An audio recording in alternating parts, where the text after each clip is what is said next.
My son sent me a message. Do not come to our house anymore. We want peace. I accepted his peace quietly. But the next morning, he was the one hammering on my door. I am Bruce, 69 years old, and my entire life was built on logistics, on making sure everything ran smoothly for everyone else, until the night I decided to stop the supply chain.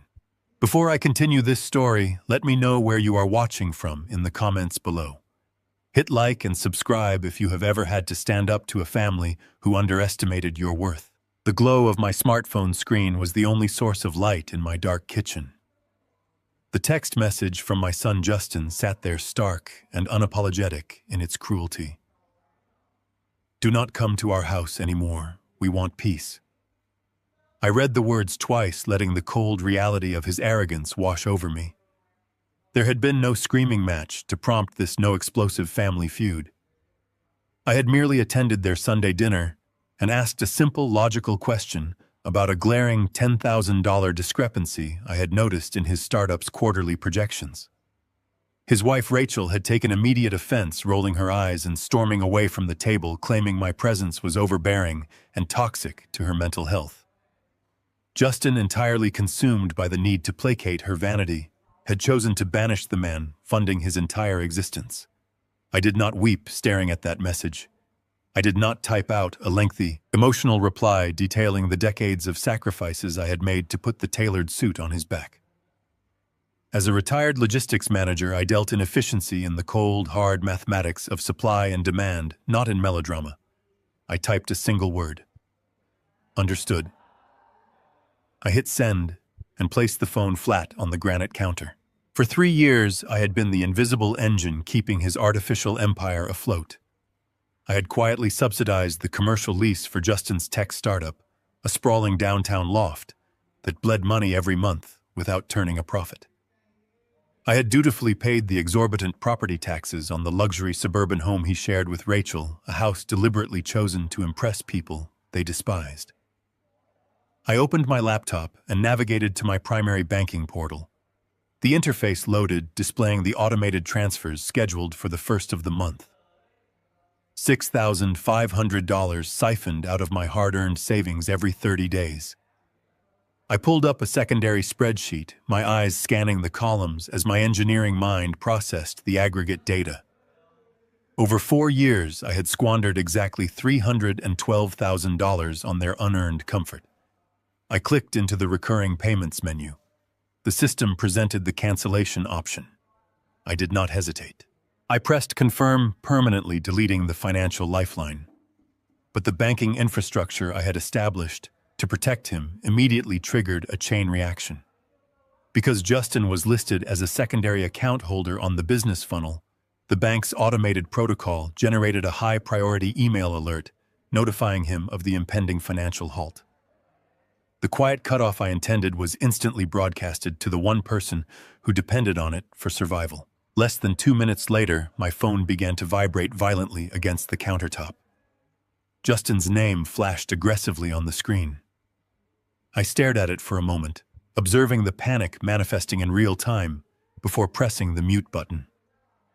The ringing became a rhythmic, silent background noise to my deep dive into the finances. I shifted my focus to a comprehensive audit of every joint account and credit line I had established to help him build his financial footing.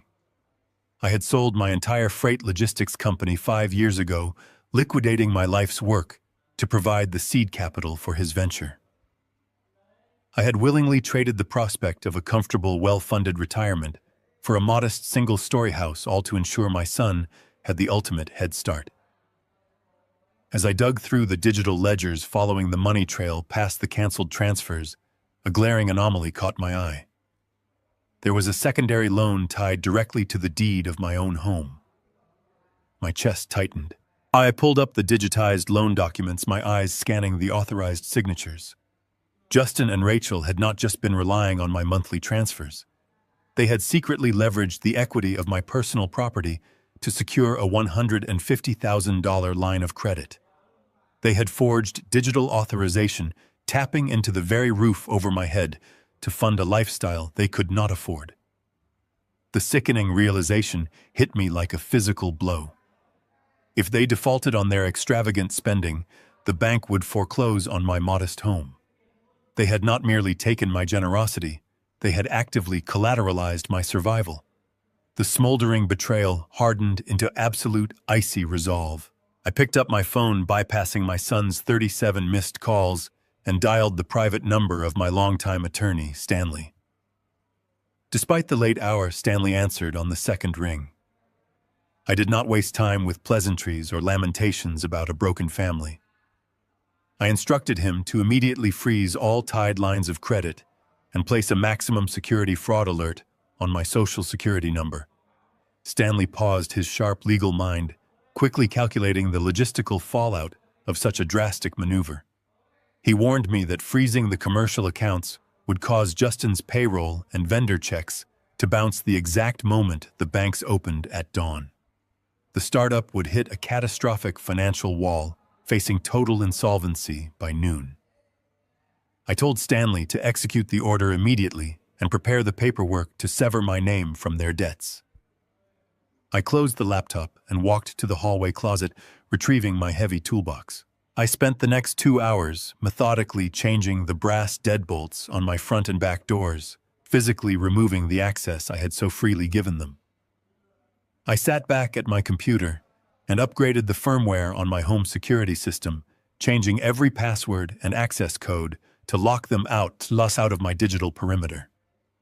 The long night slowly gave way to a cold gray dawn. At exactly 6 in the morning, the security application on my tablet chimed sharply. I pulled up the live high-definition camera feed. Justin was not standing on my porch to apologize or ask for forgiveness. He was pacing furiously in the biting morning air, hammering his fists against my reinforced oak door. His face was twisted in arrogant rage, and in his right hand he clutched a thick stack of legal documents. The trap had arrived right on schedule. The relentless pounding against the reinforced oak door shattered the early morning silence of the house. Bruce stood in the dimly lit foyer, his breathing steady, completely unmoved by the frantic rhythm echoing through his home. He checked the antique grandfather clock standing in the hallway. It was exactly 6 in the morning. 12 hours ago, he had been banished from his son's life through a callous text message demanding peace and permanent distance. Now that same son was trying to break the door down. Bruce reached out, his calloused hands moving with deliberate precision. He turned the heavy brass deadbolt, but left the thick security chain firmly engaged. He opened the door just enough to create a narrow 4-inch gap, a physical boundary reflecting the cold new reality between them. Justin stood on the porch, shivering violently in the biting morning air. The polished, arrogant tech executive from the previous evening had completely vanished. His expensive designer shirt was severely wrinkled, his hair was uncombed, and a thick sheen of cold sweat coated his pale forehead. He practically pressed his face against the crack in the door, his eyes wide with a desperate feral panic. He did not offer an apology for the cruel message he had sent the night before. He did not even bother with a greeting. Instead, he immediately shoved a thick manila folder into the narrow opening, thrusting a silver pen toward his father. Justin began to speak in a high, trembling voice, his words rushing out in a chaotic torrent of false urgency. He claimed the commercial bank had made a catastrophic clerical error during the nightly server update. He insisted the corporate accounts for his startup were completely frozen due to an automated compliance glitch, and his payroll checks were going to bounce the moment the financial institutions opened for the day. He told Bruce it was a simple administrative formality, just a routine update to the joint account authorizations they had established years ago. He urged Bruce to sign the highlighted pages immediately, claiming his primary investors were threatening to pull their capital, and the bank manager was waiting for the scanned copies to release the frozen funds. Bruce did not react to the frantic performance. He did not express concern or ask panicked questions about the failing business. He simply took the heavy folder through the gap in the door, his face an impenetrable mask of absolute calm. He pulled his reading glasses from his breast pocket and slipped them on. For 35 years, Bruce had managed global logistics networks and international shipping routes. His entire career had been built on identifying lethal discrepancies in massive supply chain contracts. He had spent decades catching hidden clauses mitigating corporate liabilities and exposing vendors who tried to bury exorbitant fees in the microscopic print of endless legal agreements.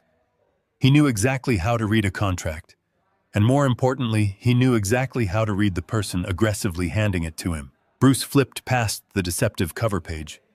The document was dressed up with standard banking letterhead and familiar corporate logos, but the foundational formatting felt instantly wrong to his trained eye.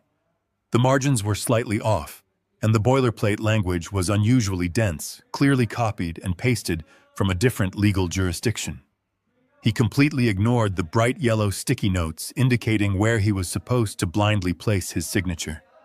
Instead, he focused his undivided attention on the dense paragraphs buried in the middle of the third page. The legal jargon was highly complex, deliberately designed to overwhelm and exhaust a casual reader, but to Bruce, the trap illuminated itself like a blazing signal flare in the dark. The document had absolutely nothing to do with commercial lease compliance or banking errors. It was a comprehensive, sweeping, and irrevocable financial power of attorney. Bruce read the specific clauses methodically, feeling the chill of the morning air seep into his bones. The text explicitly granted Justin absolute unchecked authority to liquidate all of Bruce's retirement portfolios, access his secured offshore investments, and empty his private savings accounts without prior notification. The subsequent page contained a devastating provision, allowing the designated representative to legally transfer real estate deeds and sell physical properties without the original owner's present signature or verbal consent. Another buried paragraph permanently surrendered Bruce's right to make autonomous medical and financial decisions, effectively stripping away his civil liberties and legally subjugating him to his son. It was not a routine bank form to save a struggling startup. It was a legal guillotine meticulously drafted to sever Bruce from every single asset he had spent his entire life building. From the other side of the chained door, Justin shifted his weight impatiently, his leather shoes scraping against the frosted porch. He slapped his hands against his thighs loudly, complaining about the freezing wind and the lack of time. He told Bruce to stop reading the legal jargon and just sign the bottom line so they could both move on with their day. He deployed the exact manipulative tactics he had weaponized since adolescence, blending feigned victimhood with aggressive guilt. He whined that his loyal employees would quit by noon, that his startup would collapse into bankruptcy, and that Bruce was purposely stalling just to punish him for the minor disagreement they had the night before. He demanded his father prove his loyalty by signing the paper and saving the company from ruin. Bruce lowered the fraudulent document, peering at his son through the narrow gap. A profound, chilling clarity washed over him, washing away the last remnants of paternal devotion. This was the boy he had sold his lucrative freight business for. This was the man whose luxury lifestyle he had subsidized month after month, sacrificing his own comfortable retirement to ensure his son never knew the bitter taste of financial struggle. Bruce realized the terrifying, unvarnished truth. Justin had not just sent that cruel message last night in a brief fit of temper. He had carefully planned to banish his father from his life, but only after securing the legal right to drain his father's accounts completely dry. Justin did not just want a quick influx of cash to save his failing business.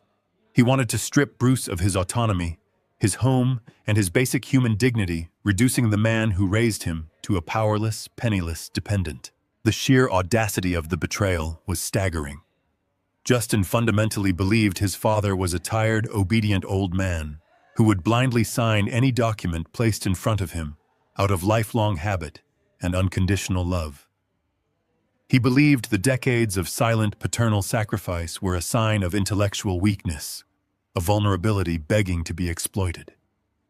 He fully expected Bruce to panic at the mere thought of his son's failure and blindly surrender the keys to his entire existence without reading a single word. Bruce remained absolutely silent. He did not shout through the gap in the door. He did not tear the fraudulent document to pieces or hurl it back into the freezing air. He simply stood in the quiet foyer, feeling the weight of the paper in his hands, holding the ultimate, undeniable proof of his son's treachery. The smoldering conflict had reached its absolute breaking point. The invisible line of familial duty had been crossed, and there was no returning to the comforting illusion they once shared. Bruce looked at the frantic, sweating man on his porch, no longer seeing a son to protect and nurture, but a reckless predator who desperately needed to be neutralized. The silence stretched between them thick and heavy as Bruce prepared to execute a maneuver that would permanently alter the trajectory of their lives. The gap in the oak door remained exactly 4 inches wide.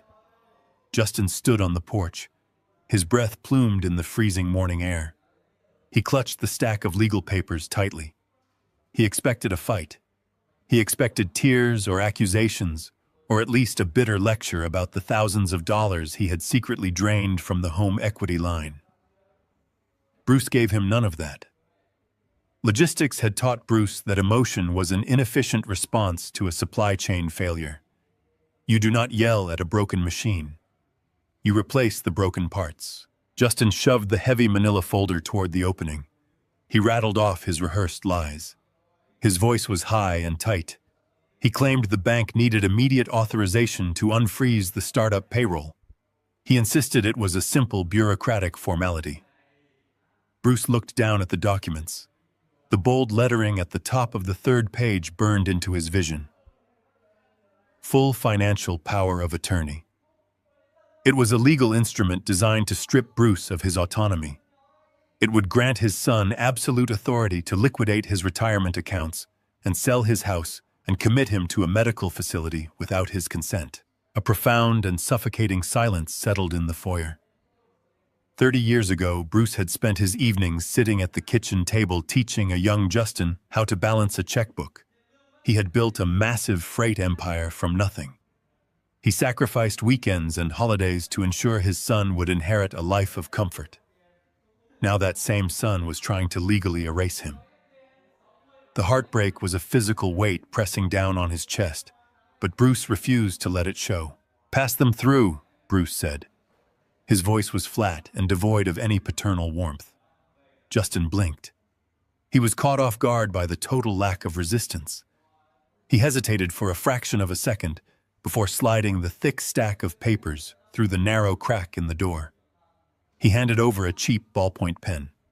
He expected his father to sign on the dotted line like an obedient and defeated old man. Bruce ignored the pen his son offered. Instead, he reached into the breast pocket of his wool cardigan and pulled out his own pen. It was a specialized friction pen.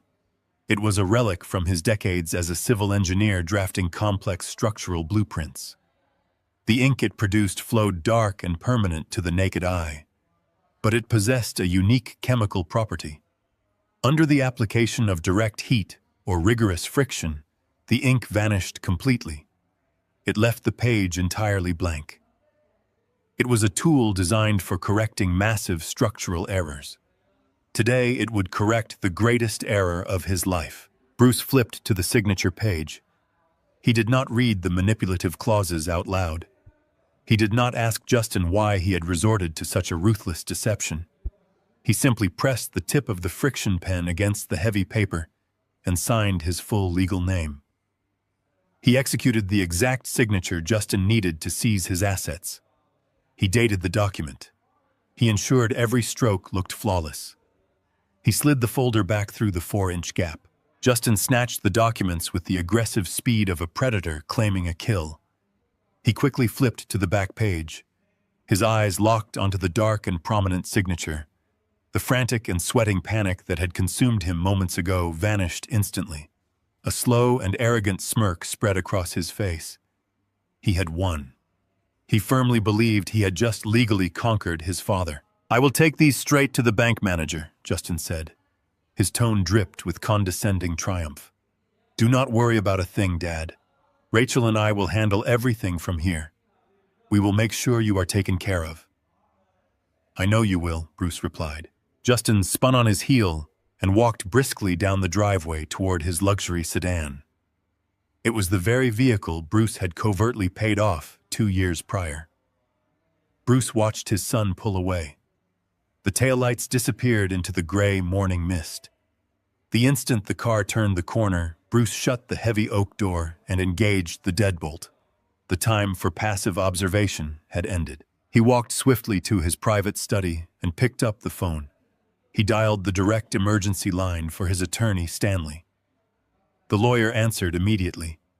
He was clearly anticipating the call after their intense conversation the night before. "Stanley," Bruce said. His voice was clipped and entirely focused on the logistical execution of his counteroffensive. "Justin was just here. He tried to trick me into signing a sweeping financial power of attorney." Stanley cursed over the line. The sound of rustling papers echoed through the receiver. "Bruce, tell me you did not sign that document. If he files that with the bank, he can legally drain your retirement accounts before noon. We would have to fight him in civil court for years to get it back. By then, the money will be gone." "I signed it," Bruce replied, "but I used a thermal friction pen. The signature will hold up to a casual visual inspection. But the moment the bank runs that document through their high-speed digital scanners, the heat from the imaging laser will erase the ink completely." He is going to hand them a blank piece of paper. A heavy and stunned silence filled the phone line. When Stanley finally spoke, his voice was laced with profound respect. "That will buy us a few hours at most. Once the bank rejects the document, he is going to realize what you did. He will come back. He will not be playing the role of the panicked son anymore. He will be desperate." "I do not need a few hours," Bruce said while booting up his desktop computer. "I only need 10 minutes. Execute the contingency protocol we discussed last year. I want you to transfer my entire estate and my liquid assets and my retirement portfolios and the deed to this house into a blind and irrevocable trust." Stanley began typing rapidly on his end. "Bruce, you understand the permanence of this action. Once we move the assets into an irrevocable blind trust, you surrender direct administrative control. The trust becomes a separate legal entity. Justin will not just be locked out. The power of attorney he is holding will be utterly useless because you will technically own absolutely nothing for him to take." "Execute the transfer," Bruce commanded. The lawyer did not argue further. For the next 10 minutes, Bruce remained on the line. He verbally confirmed his identity. He provided authorization codes. He verified the routing numbers for his massive offshore savings. He watched his computer screen as the balances in his primary accounts systematically dropped to zero. The money was not gone. It was simply moving behind an impenetrable legal fortress that Justin could never breach. "The transfer is complete," Stanley confirmed. His tone carried the weight of finality. "The trust is now the sole proprietor of your estate. You are completely insulated. Let him try to file that paperwork. He is trying to rob an empty vault." Bruce thanked his attorney and hung up the phone. A profound sense of relief washed over him, but his logistical mind refused to rest. He needed to verify that his digital perimeter was entirely secure. He reached into his pockets to retrieve his smartphone. He intended to check the home security camera logs. His hands met empty fabric. He checked his breast pocket and his trousers and the surface of his desk. A cold realization crept up his spine. During the brief and tense interaction at the front door, Justin had leaned aggressively against the doorway. He had supposedly done so out of frantic exhaustion. But Bruce remembered the slight jostle. He remembered the brief brush of his son's arm against his coat. The arrogant smirk on Justin's face had not just been about the signature. Justin had surreptitiously pocketed Bruce's primary smartphone. The device held his unencrypted medical contacts and his email applications and his private calendar. Bruce turned back to his computer monitor. His heart rate accelerated as he recognized the catastrophic vulnerability he had just overlooked. The heavy click of the landline receiver returning to its cradle sounded like a vault sealing shut. Bruce sat motionless at his wide mahogany desk. His breathing was slow and measured. The irrevocable trust was now entirely active. The financial perimeter was absolute and impenetrable. Every dollar he had earned moving freight across the country was now locked behind a legal firewall that his son could never breach. Stanley had executed the maneuver with the ruthless precision Bruce had always demanded of his corporate partners. There was a brief moment of quiet in the study. The morning sun cast long, pale shadows across the hardwood floor. Bruce felt the initial surge of adrenaline begin to recede. It left behind the cold and calculating mindset of a man who had spent a lifetime mitigating catastrophic losses. His financial assets were secure, but logistics dictated that a secure supply chain required constant verification. He needed to audit the physical security of his home. He needed to review the perimeter cameras to ensure his son had actually driven out of the neighborhood. He stood up from his leather chair and patted his trousers. He reached into the pockets of his wool cardigan. He was looking for his primary smartphone to open the surveillance application. His hands met only the smooth fabric of his clothes. Bruce frowned. He was a creature of absolute habit. His phone was always either in his left breast pocket or resting on the small entryway table beside the front door. He walked out of the study and moved down the hallway. He approached the front foyer where the early morning confrontation had just taken place. The small decorative table was completely empty. There were no keys and no wallet, and absolutely no smartphone. Bruce stopped in the center of the foyer. He closed his eyes and meticulously reconstructed the timeline of the previous 30 minutes. He remembered unlocking the deadbolt. He remembered the 4-inch gap created by the heavy security chain. He remembered the frantic and sweating look on the face of his son. Then the critical memory surfaced. When Justin had snatched the signed fraudulent document back through the crack in the door, he had intentionally stumbled. He had driven his shoulder hard against the heavy oak frame, acting as though he was overcome by exhausted relief. During that brief, simulated loss of balance, his other hand had slipped through the gap. It was a fluid and practiced motion. Justin had not just come to trick his father into signing away his wealth. He had come to strip him of his primary communication and security device. The theft was not an act of random opportunism. It was a secondary offensive maneuver in a coordinated attack. A new wave of icy tension washed over Bruce. The financial accounts were locked down, but his smartphone was an unencrypted vault containing his entire personal life. He turned sharply and walked back into his study. He sat down at his desktop computer and woke the large dual monitors. He immediately navigated to his cloud service dashboard. He needed to trigger a remote wipe protocol to incinerate the data before his son could exploit it. The login screen prompted him for his password. He typed it with rapid precision. The system then demanded a 2-factor authentication code. It was a code automatically routed to the very device Justin had just stolen. Bruce felt a momentary spike of genuine alarm. His son had anticipated this. Justin was an executive at a technology startup. He understood digital architecture and network security better than anyone. He knew that stealing the device also meant stealing the verification key required to erase it. He expected his father to be locked out of his own digital life. But Bruce had spent 4 decades planning for catastrophic supply chain failures. He opened a locked drawer in his desk and retrieved a physical security key attached to a small metal ring. He inserted the drive into the computer terminal and pressed his thumb against the biometric sensor. The security prompt bypassed the phone requirement entirely and granted him full administrative access to the cloud dashboard. Bruce immediately opened the Device Management tab. He located his phone on the digital map. It was moving rapidly down the interstate, heading directly toward the commercial district. He clicked the command to wipe the device permanently. He ordered the system to return the phone to factory settings and destroy all stored information. A loading bar appeared on the screen calculating the request. The command was successfully sent, and the dot on the map vanished. But Bruce knew he had to verify what had happened during the 20-minute window his son had possessed the active device. He opened the remote activity log to audit the recent actions. The data populated on his screen in a stark chronological list. The log revealed that Justin had not attempted to access the banking applications. He likely knew those would be locked or empty by now. Instead, the log showed a rapid and targeted extraction of a completely different sector. Justin had bypassed the financial folders and moved straight into the personal medical files.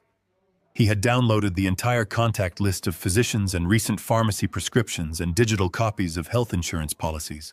The realization was a cold physical blow to the chest.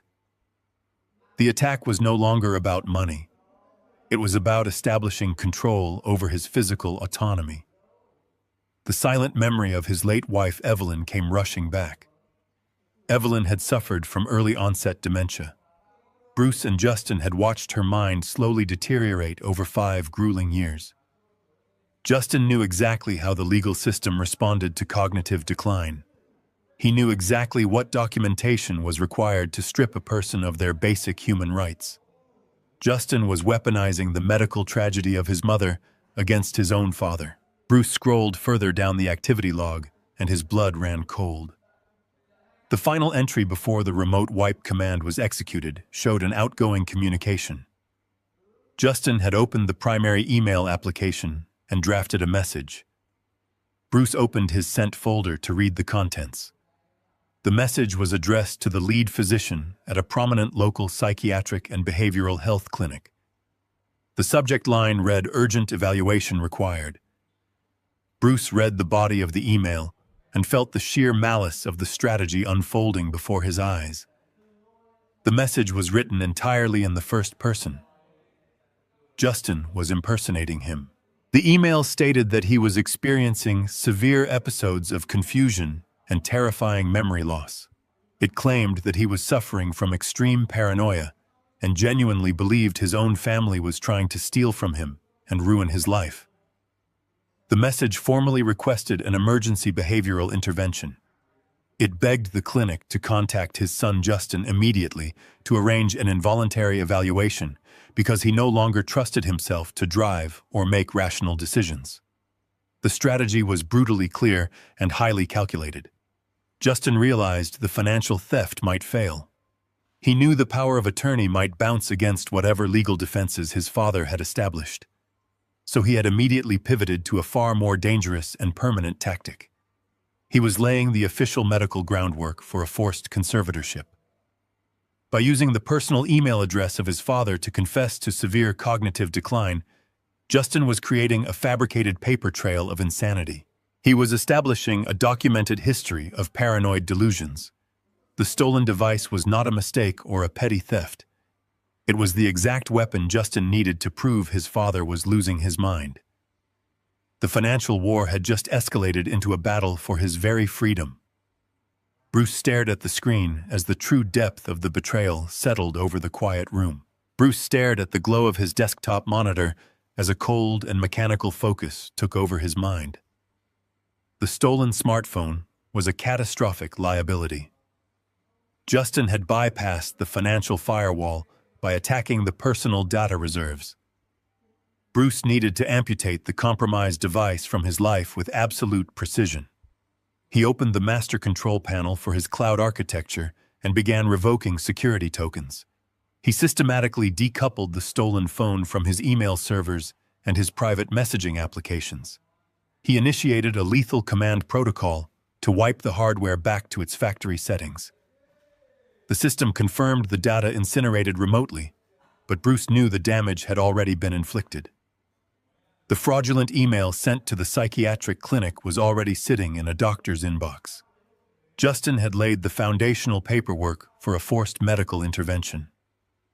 Bruce leaned back in his leather chair. He had sealed the digital perimeter, but the psychological warfare had just breached his front lines. The heavy and suffocating silence of the house was suddenly shattered by a soft and melodic chime.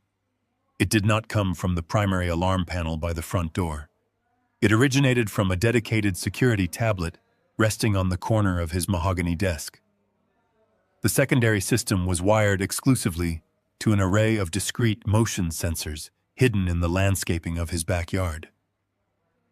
Bruce shifted his gaze to the surveillance monitor. The infrared camera feed covering the rear patio flickered to life in stark black and white contrast. A slender silhouette was moving swiftly through the lingering morning mist. The figure hugged the edge of the manicured hedges to avoid the automated security lights.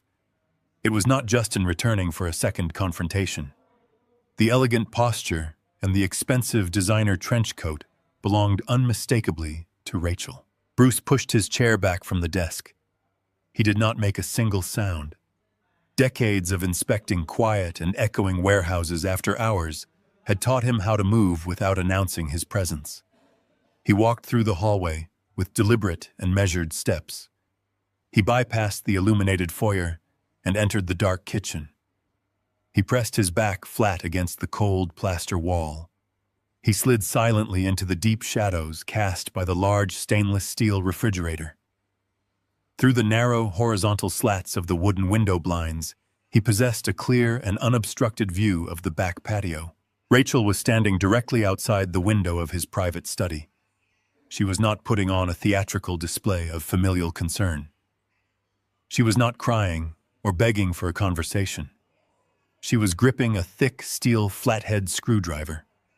Her knuckles were white with absolute tension as she wedged the metal tip deep into the bottom seam of the window frame.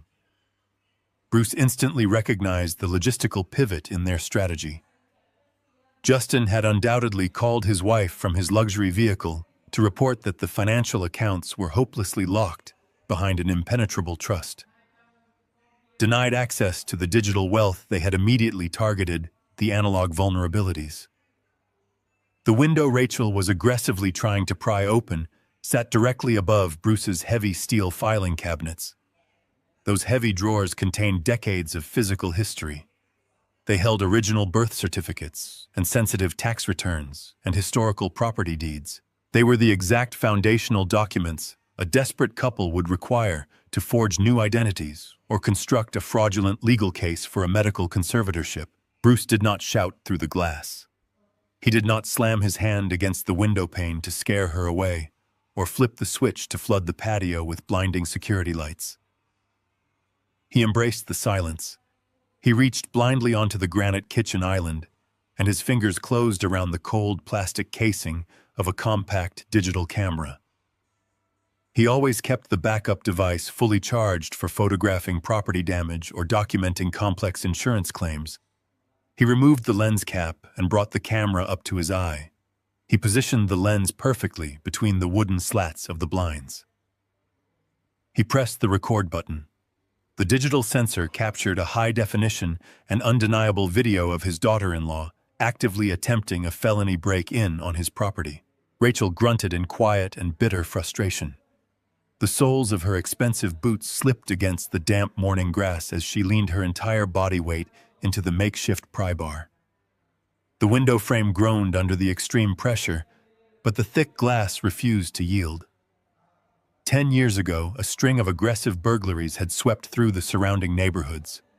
Bruce had responded by reinforcing every ground floor casement with heavy-duty steel locking pins and shatterproof security film. It was a tedious and expensive logistical upgrade that his son had openly mocked as a paranoid waste of money. Today, that paranoia was saving his life. Rachel shoved the screwdriver against the locking mechanism one final time. Her face contorted into an ugly and desperate mask of silent fury when the tool slipped and gouged a deep scratch into the exterior paint. She glanced nervously over her shoulder. Her eyes scanned the quiet suburban street visible just beyond the wooden fence. She knew she was rapidly running out of shadows. The morning dog walkers would soon fill the sidewalks and expose her trespassing. Defeated by the reinforced window, Rachel stepped back onto the wet grass. She shoved the steel tool deep into the pocket of her trench coat. Bruce watched through the camera lens, expecting her to retreat toward the side gate and flee the property. Instead, she turned her full attention to the large and cylindrical water filtration unit situated directly against the exterior brick wall of the kitchen. It was a highly customized aeration and purification system Bruce had installed to filter the hard city water before it entered the main plumbing lines of the house. Rachel moved quickly toward the holding tank. She looked around the yard one final time to ensure she was entirely alone. Then she reached into her opposite pocket. She pulled out a small and unmarked amber pill bottle. Bruce held his breath in the dark kitchen. The camera lens recorded every terrifying and calculated second of her movements. Rachel reached out and unscrewed the heavy plastic cap of the pill bottle. She did not hesitate or show a single shred of moral conflict. She lifted the heavy access lid of the filtration unit and tipped the amber bottle directly over the open aeration grate of the water tank. A continuous cascade of fine and powdery white substance drifted downward. The chemical compound hit the surface of the water and dissolved instantly into the circulating supply that fed every faucet and drinking glass inside the home. She tapped the bottom of the vial to ensure it was completely empty. She shoved the plastic bottle back into her coat pocket. She slammed the filtration lid shut and practically ran toward the side wooden gate. She slipped through the latch and disappeared completely into the morning fog. Bruce slowly lowered the digital camera. His hands had remained perfectly steady while neutralizing his financial assets and executing the irrevocable trust transfers. But now an involuntary tremor shook his fingers. A primal and suffocating horror washed over him as the disparate pieces of their sinister strategy snapped together with lethal and terrifying clarity. The stolen smartphone had been used to email the local psychiatric clinic with fabricated complaints of severe confusion and terrifying memory loss. The white powder dropped into his primary water supply was the physical catalyst designed to make those exact fabricated symptoms a horrifying reality. They were no longer simply trying to drain his bank accounts or steal his physical property deeds. They were actively attempting to drug him inside the sanctuary of his own home. They wanted to induce a severe chemical delirium. They needed to force him to physically exhibit the exact erratic and paranoid behaviors Justin had explicitly outlined in that forged medical email. They intended to legally erase him from society by systematically destroying his cognitive functions from the inside out. Bruce stood alone in the dark shadows of his kitchen. He stared through the wooden blinds at the contaminated water tank outside. The gentle and rhythmic hum of the filtration motor echoed through the glass. It no longer sounded like a household appliance. It sounded exactly like the steady and relentless ticking of a lethal bomb. Bruce did not waste a single second staring at the contaminated water tank. He moved with the calculated precision of a man dismantling a live explosive. He stepped out the back door and marched directly to the heavy utility panel mounted against the brick exterior of his home. He gripped the thick iron lever of the main water valve and pulled it downward, shutting off the flow to the entire property. The rhythmic and steady hum of the filtration motor ground to a sudden halt. The silence that followed was heavy and thick with malicious intent. Bruce knelt on the damp morning grass beside the aeration tank. He knew that any hesitation would allow the chemical agent to further dissolve and compromise the integrity of his physical evidence. He retrieved a sterile glass collection jar from his emergency supply kit in the garage. He carefully unscrewed the heavy plastic lid of the filtration unit. A faint and powdery chemical odor hung over the stagnant water inside the drum. It was a sharp, unnatural scent that completely validated his worst and most terrifying fears. He plunged the glass jar deep into the tank, capturing the milky residue swirling near the bottom grate. He sealed the lid tightly and dried the outside of the glass with a clean cloth. He was no longer just a retired logistics manager observing a broken system. He was actively preserving the weapon his own family had deployed to destroy his mind. Bruce walked back to his private study and locked the glass jar safely inside his leather briefcase. He retrieved his backup prepaid mobile phone from the bottom drawer of his mahogany desk. His primary device was currently in the hands of his son, but Bruce had spent his entire career building redundancies into every critical operation. He dialed the number for a private independent toxicology laboratory located in the distant commercial district. He did not leave a voicemail or wait for an automated menu to process his call. When the receptionist answered, Bruce spoke with absolute and chilling authority. He demanded an immediate, expedited chemical analysis and stated that the financial cost of the rush order was entirely irrelevant. He grabbed his keys and walked out the front door. The morning sun was finally burning away the thick gray mist, but Bruce felt absolutely no warmth. He drove his sedan through the waking suburban streets, keeping a vigilant watch on his rearview mirror to ensure he was not being followed. He arrived at the unmarked glass building of the laboratory and walked straight to the secure intake counter. He placed the sealed glass jar onto the cold, stainless steel surface. He paid the exorbitant rush fee in crisp $100 bills directly from his emergency reserve. He instructed the lead technician to run an emergency mass spectrometry test for heavy sedatives and cognitive-impairing narcotics. He demanded a legally binding and certified report by mid-afternoon. The technician saw the cold intensity burning in the eyes of the older man and immediately processed the collection jar into the priority testing queue. The toxicological proof was safely secured, but Bruce knew it was only half of the battlefield. The chemical agent was designed to manufacture symptoms, but the actual threat was the permanent legal diagnosis Justin intended to force upon him. Bruce returned to his car and opened the notepad application on his prepaid phone. He utilized his premium concierge medical network. It was a luxury health service he had maintained for years, despite Justin constantly and aggressively pressuring him to cancel it to save money. That expensive service now became his ultimate and most powerful shield. Bruce contacted the medical concierge and ordered them to secure immediate emergency appointments with 3 separate board-certified neurologists. He insisted they be independent practitioners with zero professional ties to one another to prevent any claims of bias. He wielded his accumulated financial resources like a hammer, breaking through the usual bureaucratic waiting periods and fully booked schedules. By 10 in the morning, he was sitting in the sterile and quiet waiting room of his first appointment. The clinical environment was cold and intimidating, but Bruce sat tall and perfectly composed in a leather chair. When the first neurologist called him into the examination room, Bruce did not offer vague complaints or waste time with social pleasantries. He stated clearly and firmly that he required a comprehensive and legally admissible evaluation of his complete cognitive functions. The doctor looked surprised by the intensity of the request, but immediately began the standard testing protocols. Bruce was subjected to a grueling mental gauntlet. He was forced to memorize complex sequences of unrelated words and recite them backwards 30 minutes later. He solved intricate spatial reasoning puzzles and navigated complex logical paradoxes without breaking a sweat.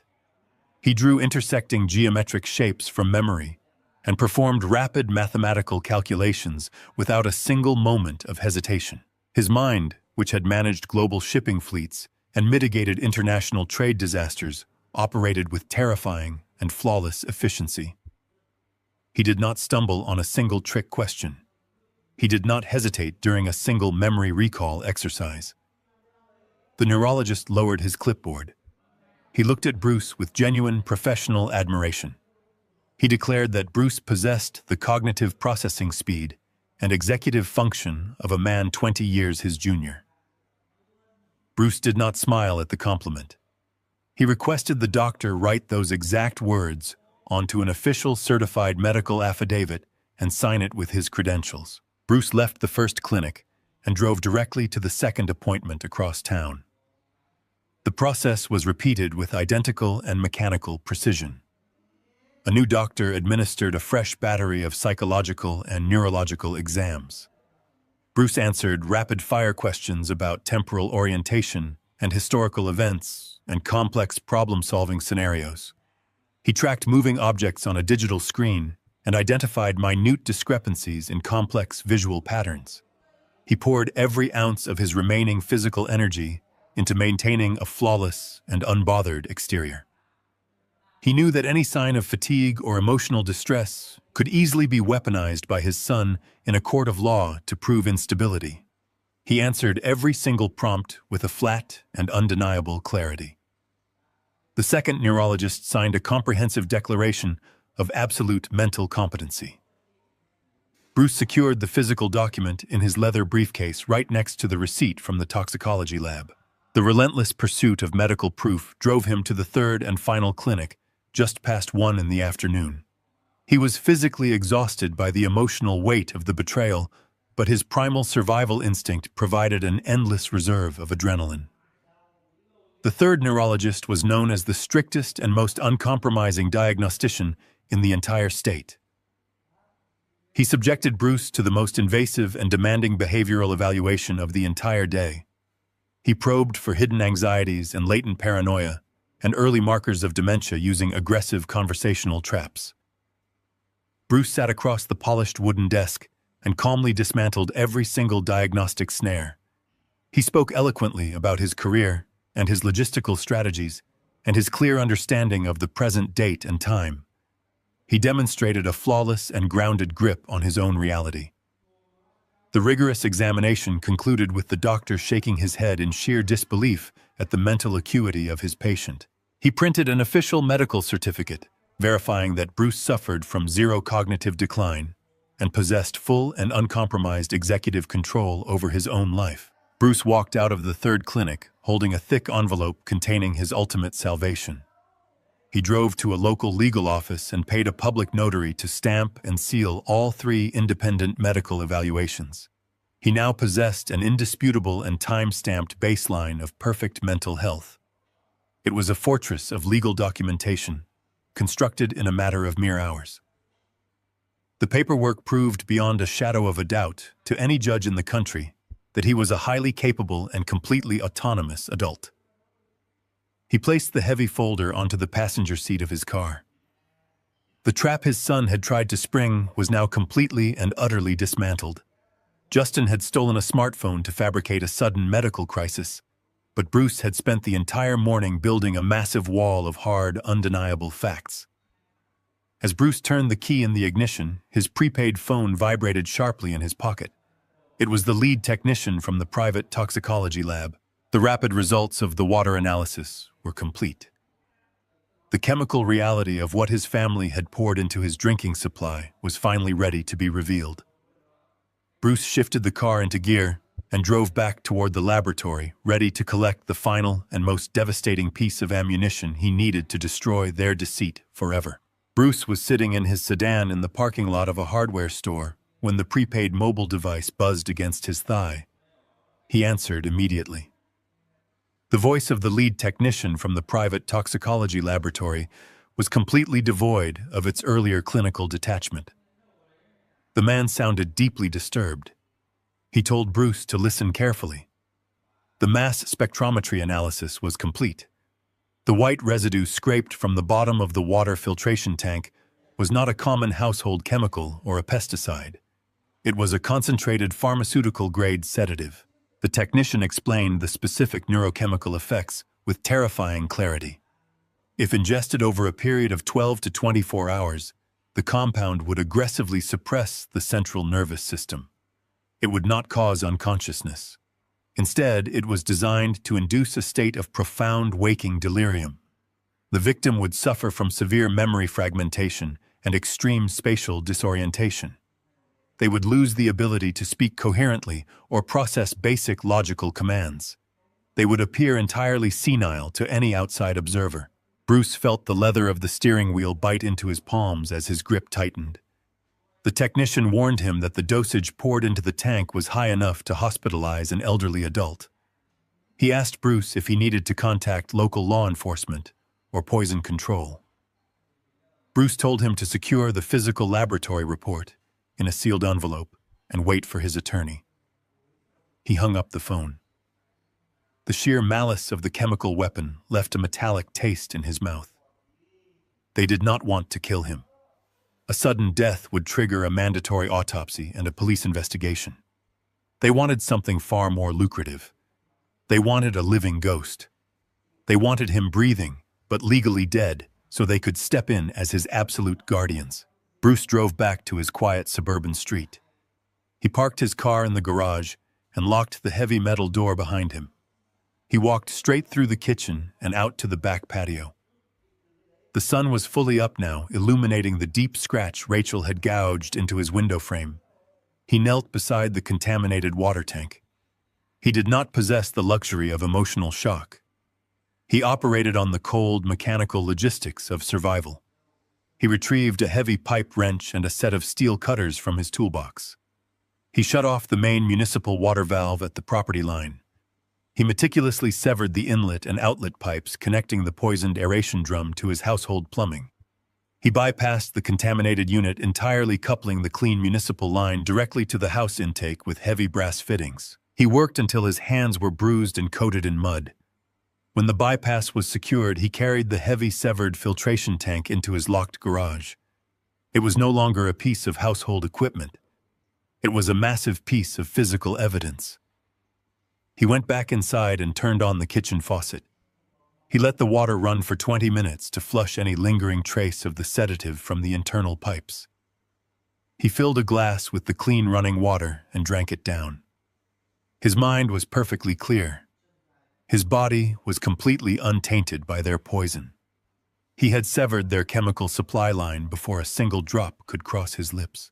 As Bruce set the empty glass on the granite counter, the red message light on his kitchen landline began to blink. It was a slow and rhythmic pulse in the quiet room. He walked over and pressed the playback button. The automated voice announced a message received just 10 minutes prior. Then Justin spoke. The voice echoing through the kitchen speaker was a masterclass in psychological manipulation. Justin did not sound angry or arrogant or demanding. He sounded like a terrified and heartbroken son. He spoke with a sickly, sweet tremor, carefully modulating his pitch to convey deep emotional distress. "Dad, we are so incredibly worried about you. You have been acting so strangely lately. You have been erratic and forgetful, and you are saying things that do not make any sense. Rachel and I love you too much to watch you deteriorate like this. We cannot let you suffer alone. We are coming over this afternoon. And Dad, we are bringing a behavioral specialist with us. Just someone to talk to you. Someone to help us figure out why you are losing your memory. Please just stay in the house and rest. We are coming to take care of you." The recording clicked off. The mechanical silence that followed was suffocating. Bruce stood completely still. The sheer audacity of the gaslighting was breathtaking. Justin had delivered the voicemail with the clear intention of having it preserved as a permanent public record. It was a calculated audio performance designed to be played for a judge or a police officer. It painted the picture of a devoted child desperately trying to save a father who was rapidly descending into madness. Bruce pieced the final logistical elements of their strategy together. The architecture of their ambush was flawless. First, Justin had stolen the smartphone to lock Bruce out of his digital life and impersonate him in a desperate email to a psychiatric clinic. Second, Rachel had dumped the heavy sedative into the water supply to physically manufacture the exact symptoms of dementia Justin had described in the email. Third, they would arrive at the house accompanied by a corrupt or easily manipulated care consultant. They expected to turn the key in the door and find Bruce stumbling around the living room, confused and slurring his words and unable to remember his own name. The specialist would observe the chemically induced delirium and immediately sign a legally binding emergency medical hold. Once the medical hold was signed, the power of attorney Justin held would become absolute. The banks would recognize Justin as the sole financial guardian of a mentally incapacitated adult. The irrevocable trust Bruce had established earlier that morning might complicate their theft, but an emergency medical conservatorship would give Justin the legal leverage to challenge the trust in court. They would lock Bruce in a secure memory care facility, where his protests of being poisoned would be dismissed as the tragic paranoid delusions of a broken mind. He would be drugged and confined until the day he died, while they liquidated his life to pay off their luxury debts. The trap was perfectly laid. They possessed the motive and the legal strategy and the chemical weapon. They were driving toward his house right now, absolutely certain of their impending victory. They believed they were walking into a controlled environment to collect their prize.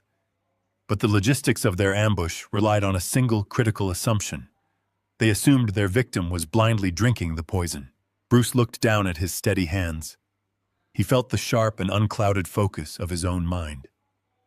He was not a stumbling and sedated old man. He possessed a notarized vault of independent cognitive evaluations and a certified toxicology report and high-definition video footage of the attempted poisoning. He walked into his living room and began to ready the physical space for the confrontation.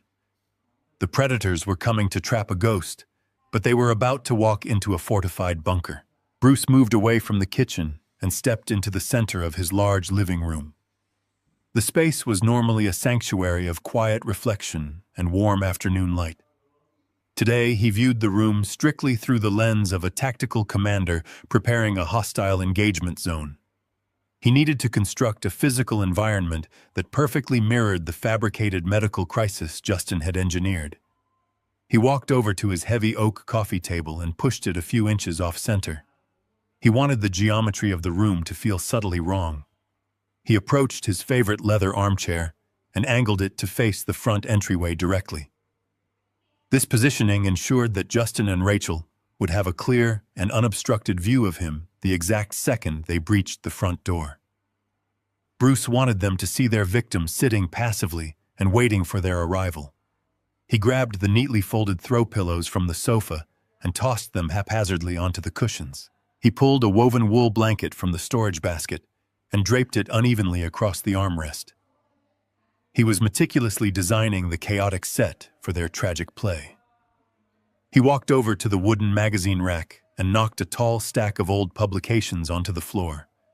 The glossy pages fanned out across the intricate patterns of the Persian rug. Every minor disruption was a calculated piece of psychological bait. He knew Justin would walk into the house actively hunting for visual confirmation of severe cognitive decay. Bruce was going to feed his son a masterpiece of environmental deception. The visual deception required an absolute and unblinking audience to witness the inevitable confrontation. Bruce opened his heavy leather briefcase and extracted 3 small black boxes. They were high-definition digital surveillance cameras. They were not the cheap consumer models Justin had mockingly suggested he buy for home security years ago. These were commercial-grade lenses utilized in high-security transit hubs capable of capturing microscopic facial twitches in extreme low-light conditions. Bruce dragged a sturdy wooden dining chair into the living room and climbed onto the seat. He reached up and detached the plastic casing of the smoke detector, mounted high on the southern wall. He nestled the first camera deep inside the hollow cavity. The elevated angle provided a sweeping panoramic view of the entire living room and the front hallway. He stepped down and moved to the tall mahogany bookshelf standing near the corridor. He pulled an old and thick encyclopedia from the middle shelf. He had previously hollowed out the dense spine to create a perfect hiding spot. He embedded the second lens deep inside the binding and positioned the book to face the entryway. This camera would capture the raw faces of his attackers the moment they crossed the threshold. It would forever document the arrogant confidence they would undoubtedly carry into the house. Bruce walked to the stone mantel above the brick fireplace. He carefully placed the third and final camera directly behind a silver-framed photograph of his late wife. Evelyn had been the true and gentle heart of their family. It was a fitting location. Her memory would silently watch over the destruction of the son who had chosen to betray her legacy. Bruce pulled his prepaid mobile phone from his trouser pocket and booted the secure surveillance application. The 3 separate camera feeds flickered to life on his digital screen in crisp and flawless resolution. The sensitive audio receptors picked up the soft hum of the central air conditioning system with perfect clarity. Bruce typed a complex string of command codes into the interface. He routed the live video feeds through an encrypted digital tunnel and linked the stream directly to a secure cloud server managed exclusively by his attorney. Bruce dialed the direct line for the lawyer. Stanley answered immediately and confirmed that the video and audio broadcast was arriving with 0 latency. Stanley stated that a certified legal stenographer was sitting directly beside him in his downtown office. She was prepared to transcribe every single word spoken in the living room for the official court record. They were building an undeniable and legally bulletproof cage. Justin and Rachel were about to walk into an environment completely saturated with recording devices. Every lie they told and every aggressive manipulation they attempted would be documented in real time by an officer of the court. Bruce thanked his attorney and ended the call. The surveillance net was officially active and completely invisible. Bruce walked back into the kitchen and ignored the main sink completely. He knew the contaminated pipes hidden behind the walls were currently useless. He opened the dry pantry and retrieved a sealed plastic bottle of pure spring water. He broke the tamper-evident plastic seal and listened to the sharp and reassuring crack of the cap. He poured the clear and untainted liquid into a heavy crystal tumbler. He carried the glass back into the living room and placed it squarely in the center of the displaced oak coffee table. It was a simple and ordinary object, but to Bruce it carried the massive weight of absolute victory. Justin and Rachel firmly believed his veins were currently flooding with a heavy industrial sedative. They fully expected his mind to be dissolving into a thick fog of chemical delirium. They anticipated finding him grasping at invisible shadows and completely unable to form a coherent sentence. The glass of pristine water was his silent declaration of war. He was completely sober, and his mind was functioning as an absolute fortress. He sat down in his angled leather armchair. He picked up the crystal glass and took a slow and measured sip. The cold water sharpened his focus and settled his racing heart. He was perfectly ready to face the monsters he had accidentally raised. He reached down into his leather briefcase one final time. He retrieved a thick manila folder containing the foundational legal documents of his entire life. He pulled out the original physical deed to his house. The heavy textured parchment bore the faded ink signatures of both Bruce and Evelyn. His late wife had truly loved this home. She had personally planted the mature oak trees, providing shade in the front yard. She had spent weeks picking out the exact shade of paint for the kitchen cabinets. Justin was actively planning to steal her cherished home and liquidate it to the highest bidder, simply to cover his reckless corporate debts. Bruce stared at the crisp new legal addendum stapled securely to the front of the ancient deed. It was the official court confirmation of the irrevocable trust transfer. Stanley had filed the massive stack of paperwork with the county clerk mere moments after their initial phone call that morning. The legal armor was now fully verified and active. The house and the land and the retirement accounts no longer belonged to Bruce. They belonged entirely to a faceless and impenetrable corporate entity that Bruce controlled but did not technically own. Justin was holding a fraudulent power of attorney that granted him the specific right to manage the personal assets of his father. But Bruce now formally possessed absolutely zero personal assets for his son to manage. The blind trust had swallowed the massive estate whole. Justin was going to stride arrogantly into the living room wielding a completely useless piece of paper. He was going to demand the keys to a financial kingdom that had already evaporated into thin air. Bruce placed the thick legal folder carefully back into his briefcase. He slid the briefcase deep under his leather armchair, completely out of sight. He checked his stainless steel wristwatch. The trap was set with absolute logistical perfection. The hidden cameras were rolling silently. The drinking water was pure and safe. The property deed was locked behind an unbreakable legal wall. Bruce leaned back in his chair and folded his hands calmly in his lap. He stared directly at the heavy wooden front door. He listened to the quiet and rhythmic ticking of the grandfather clock standing in the hallway. He sat in the silence and waited for the betrayal to walk right through his front door. The heavy brass tumblers of the front door lock clicked open with a sharp metallic snap. Bruce did not move a single muscle in his leather armchair. He sat perfectly still and listened to the heavy footsteps crossing the hardwood floor of the foyer. There were 3 distinct sets of shoes. Justin and Rachel had not come alone. They were speaking in hushed and urgent whispers. Justin was instructing someone to observe the environmental hazards and document any signs of physical neglect. Rachel was reminding the third person that the subject had likely ingested a significant amount of medication and might be highly combative or entirely nonverbal. They were scripting a tragedy right in his hallway. They were rehearsing the lies they planned to enter into the official medical record to justify their total theft. Justin rounded the corner into the living room first. He had arranged his face into a mask of profound and manufactured sorrow. He was completely prepared to find his father wandering aimlessly in soiled clothes or slumped over the coffee table in a deep chemical stupor. He stepped onto the Persian rug and stopped so abruptly that Rachel collided heavily with his back. The carefully constructed mask of pity melted instantly into a gaping stare of absolute cognitive dissonance. Bruce was not wearing pajamas or a faded cardigan. He was dressed in a tailored charcoal wool suit. It was the exact suit he had worn during the most brutal corporate acquisitions of his logistical career.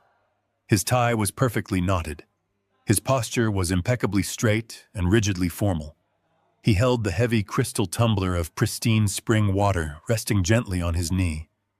The afternoon sunlight hit his face and illuminated eyes that were sharp and clear and completely merciless. The strategic chaos Bruce had arranged in the room, the scattered magazines and the displaced furniture, completely contrasted with the immaculate and terrifying composure of the man sitting in the center of it all. Rachel stepped out from behind her husband. Her eyes immediately darted toward the crystal glass in Bruce's hand. She stared at the clear liquid, and a visible tremor shook her fingers. She knew exactly how much heavy sedative she had poured into the external filtration tank just hours ago. She expected to see a comatose victim struggling to breathe. Instead, she was staring at a predator who was quietly assessing his prey from the throne of his own home. Justin swallowed hard. The silence in the room stretched out and became suffocating. He looked at the displaced furniture and the magazines scattered across the floor. He tried desperately to cling to the narrative he had carefully built. He cleared his throat and his voice cracked slightly. He stated that they had rushed over because they were deeply terrified by his erratic behavior. He claimed that finding the house unlocked and the living room in total disarray only proved how desperately his father needed professional intervention. A third figure stepped into the living room. The man was tall and broad, with an aggressively tailored suit that looked expensive but felt fundamentally cheap. He carried a thick leather portfolio tucked tightly under his arm. He did not possess the calm and empathetic demeanor of a genuine medical professional. He moved with the arrogant swagger of a corporate debt collector. Justin quickly introduced him. He stated the man was a senior care consultant named Vance. Justin claimed Vance was an independent specialist they had hired to evaluate the living conditions and ensure Bruce was receiving the absolute highest standard of cognitive support. Bruce recognized the archetype immediately. Decades in the freight industry had taught him how to spot a mercenary. Vance was not a doctor. He was an unlicensed facilitator. He was a professional rubber stamp hired by greedy families to fabricate justification for involuntary commitment. His entire business model relied on intimidating, confused and vulnerable elderly targets into surrendering their autonomy without a legal fight. Vance did not ask for permission to enter the space. He walked directly toward Bruce and stopped just inches from the edge of the oak coffee table. He looked down at Bruce with a practiced and deeply condescending smile. He adopted a slow and exaggerated tone of voice usually reserved for speaking to a very small child. He told Bruce that there was absolutely no reason to be frightened. He said they were all here to help him navigate this confusing transition and get him to a safe place. He pulled a silver pen from his breast pocket and opened his leather portfolio. He stated that he just needed to ask a few simple questions to establish a basic cognitive baseline before they arranged transport. Bruce took a slow and deliberate sip of his water. He set the crystal tumbler down on the coffee table. The glass made a sharp clinking sound that echoed through the tense room. He looked directly into the eyes of the consultant. He did not raise his voice. He spoke with the cold and crushing weight of absolute authority. Bruce asked Vance to state his full legal name and his primary medical license number for the official record. The condescending smile on the face of the consultant faltered for a fraction of a second. Vance attempted to pivot the conversation immediately. He blatantly ignored the request and asked Bruce if he knew what day of the week it was. He asked Bruce if he could remember the name of the current president, or if he was feeling disoriented by the messy condition of his living room. He was trying to assert dominance and control the rhythm of the engagement by treating Bruce like a hostile and confused patient. Bruce did not take the bait. He leaned slightly forward in his leather chair.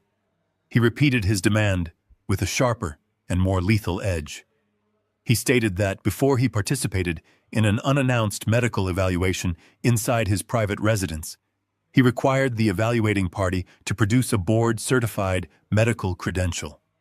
He asked Vance if he was a registered psychiatrist or a licensed neurologist, or if he was simply a private contractor operating without any clinical authority whatsoever. Vance shifted his weight uncomfortably. He looked back at Justin for support. Justin stepped forward, and his face flushed with sudden and volatile anger. He pointed a shaking finger at his father. He yelled that this aggressive paranoia was exactly why they had brought professional help. He claimed that Bruce was actively hallucinating threats and refusing essential care.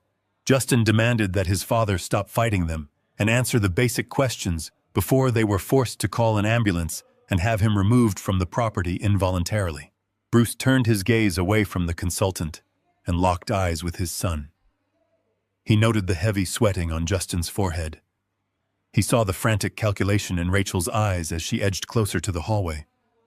The trap they had constructed was actively collapsing around them because the foundational variable was completely wrong. They had prepared to conquer a sedated ghost. They were completely unequipped to fight a fully conscious and highly prepared adversary. Bruce calmly informed his son that no one would be calling an ambulance. He stated that the local emergency dispatch protocol required a physical medical emergency or a violent mental health crisis to initiate an involuntary hold. He pointed out that he was sitting perfectly still in his own home and engaging in a rational legal inquiry regarding the credentials of an uninvited guest. He told Justin that if he dialed emergency services right now, the responding officers would not find a confused victim. They would find 3 trespassers attempting to extort a mentally competent adult. The tension in the room spiked to a critical threshold.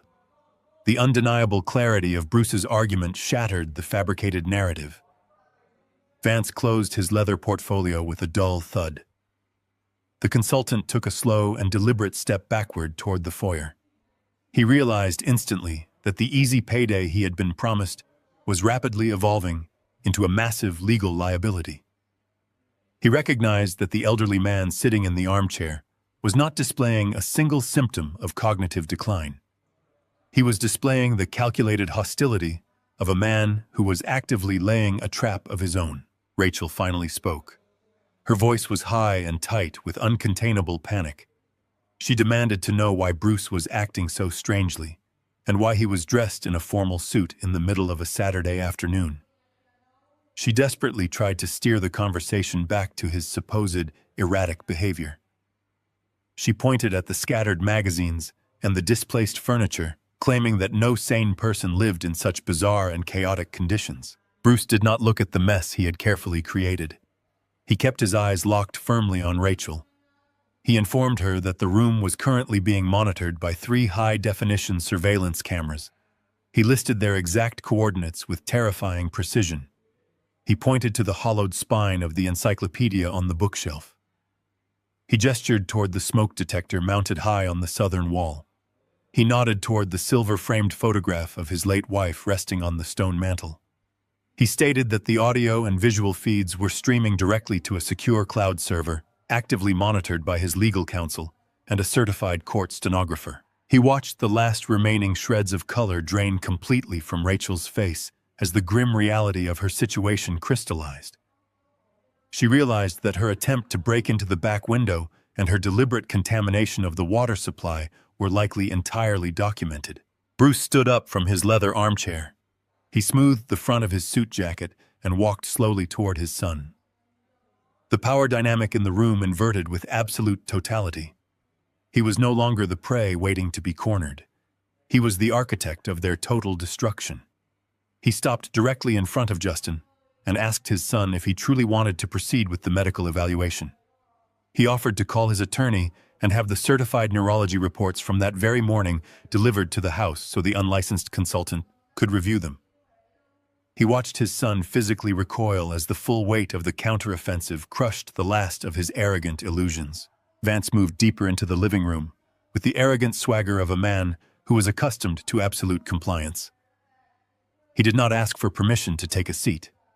He simply dropped his heavy frame onto the edge of the plush sofa directly across from the oak coffee table. He unbuttoned his cheap suit jacket and opened his thick leather portfolio. He pulled a silver pen from his pocket and clicked it twice. The sharp, metallic sound cut through the heavy silence of the room. Vance did not look at Bruce as an equal or even as a human being. He looked at him as a completely subdued asset waiting to be processed and liquidated. He crossed his legs and leaned forward to begin the aggressive interrogation. His voice was loud and incredibly slow. He articulated every single syllable as if he were speaking to a toddler or a man with a profound cognitive impairment. He asked Bruce to state his full legal name. He asked Bruce to name the current city and the current season of the year. He did not wait for the answers to materialize. He immediately layered a second and third question over the first. He asked Bruce to recall exactly what he had consumed for breakfast that morning, and then immediately demanded to know the date of his late wife's passing. It was a deliberate and predatory tactic. Vance was attempting to create severe cognitive overload. He wanted Bruce to stumble over his words or become visibly frustrated. If Bruce displayed any sign of anger, Vance would happily document it as dangerous emotional volatility. If Bruce remained quiet, Vance would document it as severe unresponsive catatonia. Bruce did not speak. He sat perfectly still in his tailored charcoal suit. His breathing was steady and completely rhythmic. He looked at the cheap fabric of the consultant's suit and the performative gestures of his hands. The silence in the living room stretched out and became suffocating. Vance tried again. He leaned closer and pointed his silver pen at the scattered magazines littering the Persian rug. He asked Bruce why the house was in such a terrible state of disarray. He asked if Bruce was struggling to maintain basic household hygiene.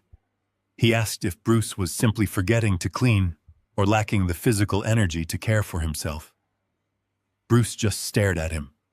His face was a totally blank slate.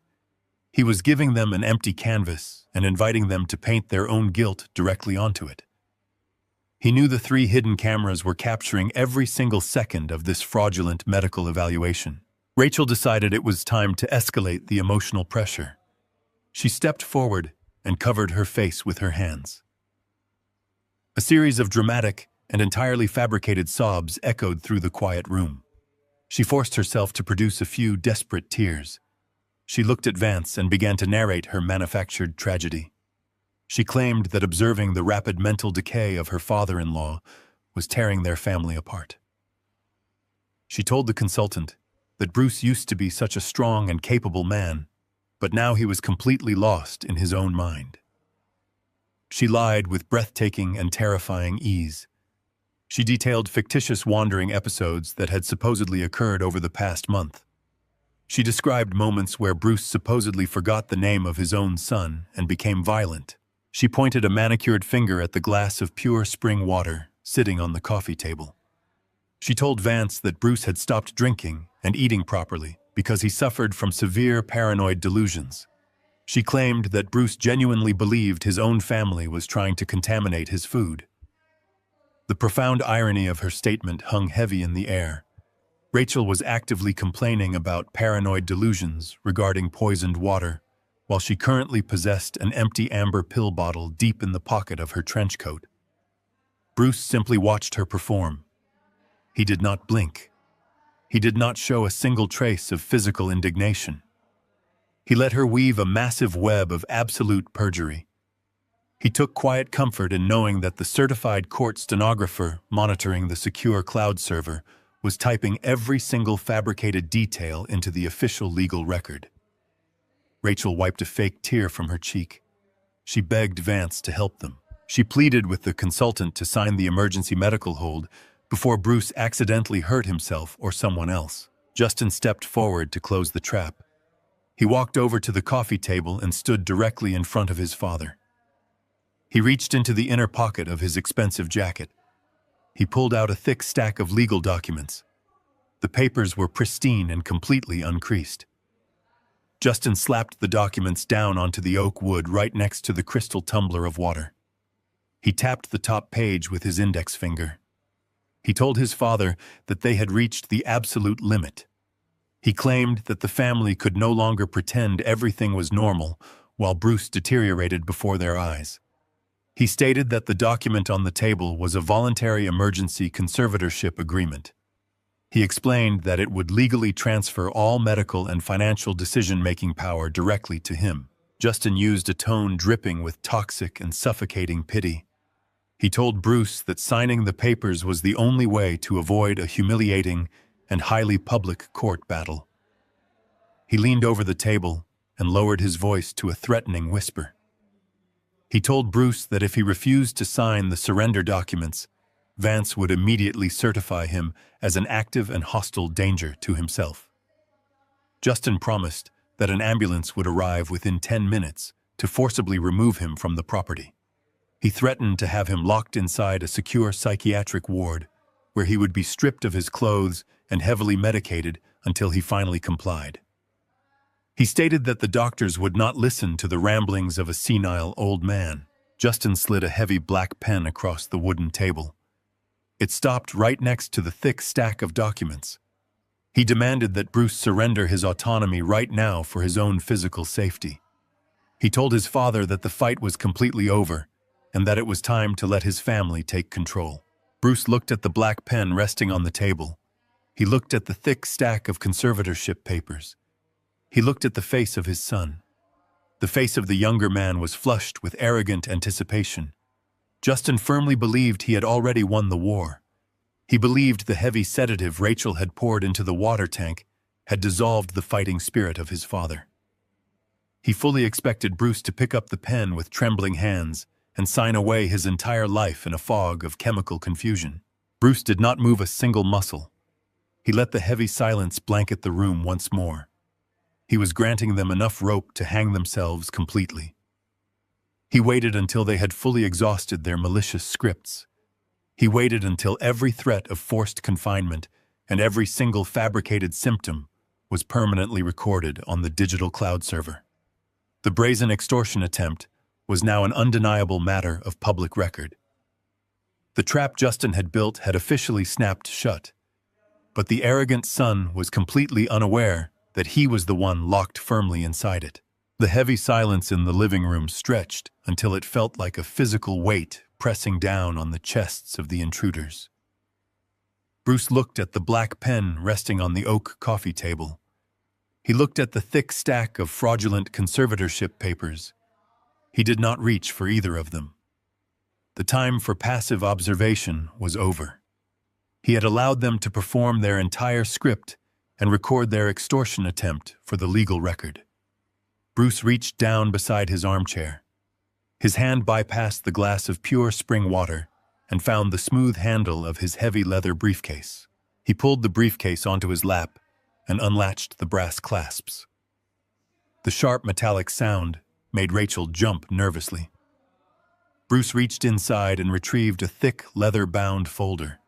He set his briefcase on the floor and looked directly at his son. He slid the heavy folder across the smooth surface of the coffee table. It stopped precisely next to the black pen Justin had offered him.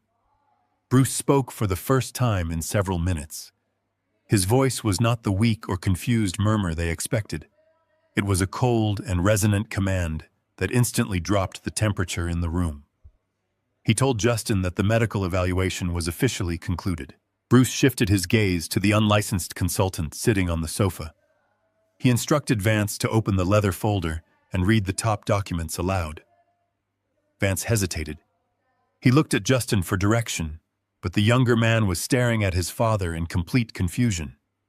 The absolute authority in the voice of the older man compelled Vance to obey. The consultant leaned forward and flipped open the heavy cover. He stared at the crisp white pages resting on top of the stack.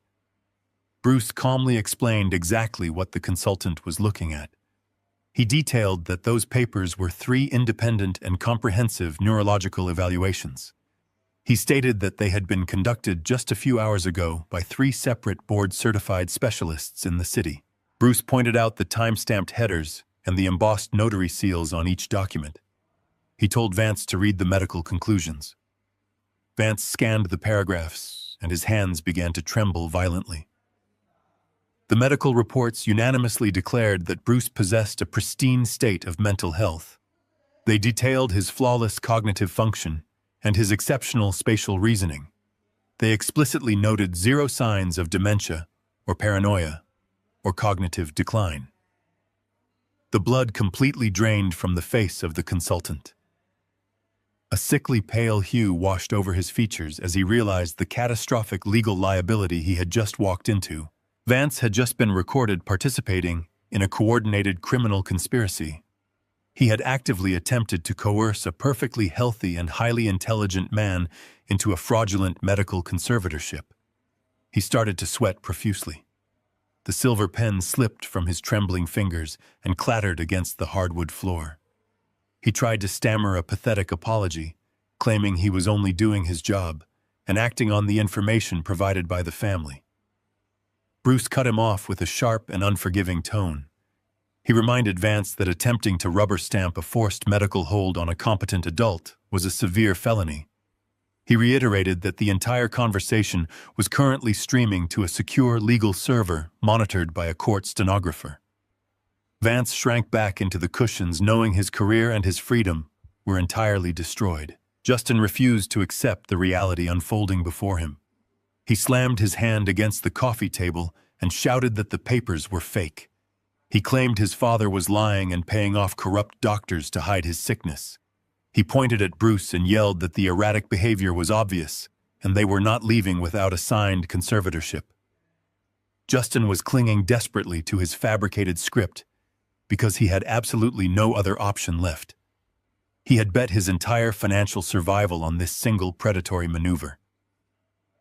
Rachel stood frozen near the hallway entrance. Her eyes darted wildly around the room as the undeniable sense of absolute defeat began to take root in her mind. Bruce ignored the frantic shouting of his son. He reached calmly across the table and flipped the neurological reports over to reveal the next layer of his counteroffensive. He slid a sealed laboratory envelope out of the folder and pushed it toward Justin. He stated clearly that the document was a certified toxicology report. He explained that it had been expedited this very morning by a private and independent testing facility. Justin stopped shouting instantly. He stared down at the sealed envelope as a cold dread settled over him. Bruce did not wait for his son to open the envelope. He told them exactly what the laboratory technicians had found. He described the heavy industrial sedative in clinical and terrifying detail. He explained the precise neurological effects the chemical was designed to induce within the human body. He detailed how the concentrated compound caused severe memory fragmentation and extreme spatial disorientation.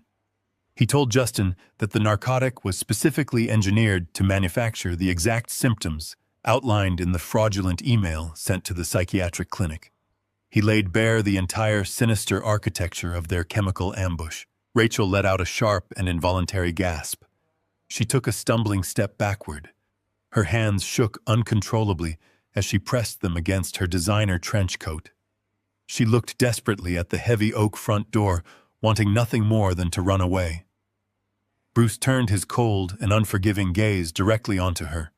He told Rachel that the laboratory had isolated the exact chemical compound from a water sample he had personally collected. He stated that the tainted water was extracted directly from the external filtration unit of his home mere minutes after she had visited his backyard. Bruce delivered the final and most devastating blow of his masterstroke. He reached into the leather folder one last time. He pulled out a thick stack of high-definition glossy photographs. He tossed them onto the table with a flick of his wrist. The pictures spread out in a wide fan across the polished wood. The digital imagery was crystal clear and completely undeniable. The first few photos showed Rachel creeping through the morning mist in the backyard. The next images showed her gripping the steel screwdriver and attempting to pry open the study window. Bruce pointed a steady finger at the most damning photograph resting in the center of the table. It showed Rachel standing beside the water filtration tank. It captured her holding the unmarked amber pill bottle directly over the open aeration grate. The fine white powder was frozen in midair, falling silently into the primary drinking supply of the house. Bruce told them that he had watched her from the dark shadows of his kitchen. He stated that his backup digital camera had recorded every single second of her trespassing and her malicious tampering. The crushing weight of their absolute defeat crashed down upon Justin and Rachel. The fake tears completely vanished from the face of his daughter-in-law, leaving behind only raw and naked terror. She was staring at photographic evidence of herself committing a severe and premeditated felony. Justin looked at the pictures and then looked at the crystal glass of water resting near his father. The horrifying realization finally pierced through his arrogant delusion. His father had not consumed a single drop of the poison. Bruce had been completely lucid and actively building an impenetrable criminal case against them all morning long. Bruce looked at the terrified predators standing motionless in his living room. He told them that they had come to this house to strip him of his life and his dignity and his freedom. He stated that they had intended to lock him inside a chemical prison so they could comfortably steal the wealth he had spent 40 years building. He leaned forward, and his voice dropped to a low and absolute whisper. He told them that they had failed completely, and that the trap was now permanently closed around them. Bruce stood motionless in the center of the living room. He did not raise his voice. He did not need to shout to establish total dominance over the space. He allowed the crushing silence to magnify the absolute terror currently paralyzing his son and daughter-in-law. He looked at the glossy photographs of the attempted poisoning scattered across the oak coffee table. He looked at the certified medical documents proving his flawless cognitive health. He then turned his cold and unblinking gaze directly onto Rachel. He spoke with the measured and lethal cadence of a judge delivering a final verdict. He informed Rachel that secretly acquiring a heavy industrial sedative and pouring it into the primary drinking supply of a private residence was not a simple family misunderstanding. He explained that law enforcement classified the act as premeditated aggravated assault. He detailed how the deliberate targeting of an elderly citizen automatically triggered severe sentence enhancements under state law. He watched her knees buckle slightly as the true weight of her actions finally broke through her arrogant delusions. She was no longer a wealthy suburban housewife playing a clever game. She was an active criminal facing decades in a concrete cell. Bruce shifted his eyes to Justin. He told his son that orchestrating a fraudulent medical conservatorship to steal a lifetime of accumulated wealth was explicitly defined as elder financial abuse. He stated that the moment Justin used digital communication networks to impersonate him and contact a psychiatric facility, the crime escalated. Bruce informed them that utilizing interstate digital channels to facilitate extortion and medical fraud elevated their entire conspiracy to a severe federal offense. They were not dealing with a civil dispute over family money.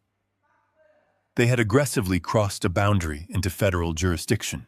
Rachel let out a hollow and breathless gasp. She frantically backed away from the coffee table as if the documents resting on the wood might physically burn her.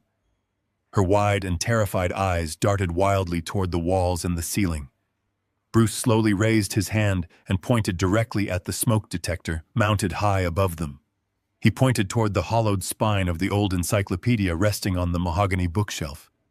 He gestured toward the silver frame holding the photograph of his late wife. He reminded them that every single threat they had issued and every fake symptom they had narrated was currently streaming to a secure digital vault. Bruce made it perfectly clear that the trap was already closed. He told Justin that his attorney Stanley was not simply archiving the high-definition surveillance footage for a future court date. Stanley was sitting in his downtown office with a direct and open line of communication to the local district attorney. Bruce informed his son that the complete digital dossier had already been transmitted. The certified toxicology report proving the presence of the sedative and the photographs of Rachel tampering with the water supply were currently sitting on the desk of a federal prosecutor. Bruce stated that the criminal complaint was already filed and actively processing.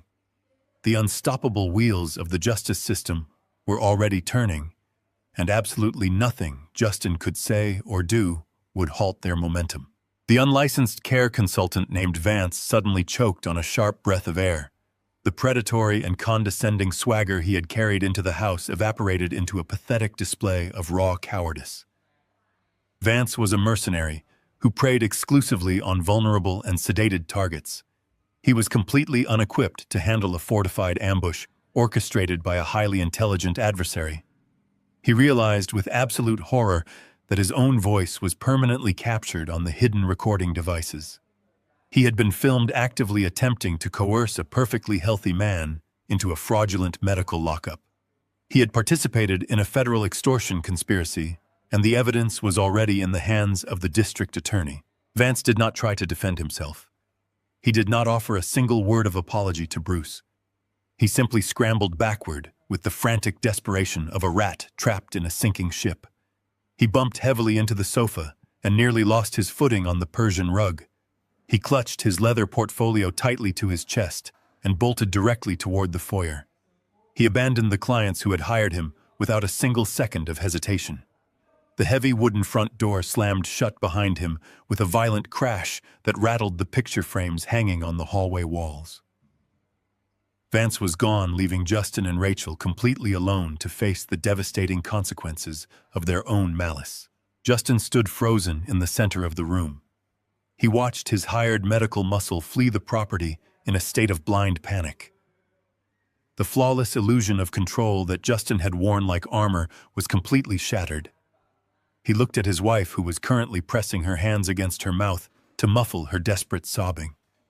He looked back at his father. He saw the cold and unforgiving judgment burning in the eyes of the man who had sacrificed everything to raise him. The realization that he had completely lost the war finally pierced through the dense layers of his entitlement, but Justin could not accept his defeat gracefully. He had burned every bridge and crossed every moral boundary because his financial desperation was absolute. A cornered and terrified predator is always the most dangerous element in the room. The color rushed back into Justin's face in a hot and violent wave. His features twisted into a mask of pure and unfiltered rage. His hands balled into tight fists at his sides. He took a sudden and aggressive step toward his father, completely ignoring the scattered photographs on the table. He screamed that Bruce did not understand the true reality of their situation. He shouted that sending him to a federal penitentiary would not protect the precious family legacy. Justin pointed a shaking finger violently toward the floorboards. He declared that the beloved house they were standing in was already gone. Justin screamed that he had not waited for the conservatorship to begin bleeding the estate dry. He revealed that he had exploited a temporary financial authorization Bruce had signed years ago during a minor medical procedure. Justin had kept a digital copy of the signature and used it to forge a secondary property authorization. He shouted that he had used that fraudulent paperwork to leverage the entire suburban property. He had taken out a massive home equity line of credit directly against the house. $150,000. He screamed the massive number so loudly that the sound echoed fiercely against the high ceiling. Justin confessed that he had already drained the massive credit line completely dry to cover his collapsing corporate debts.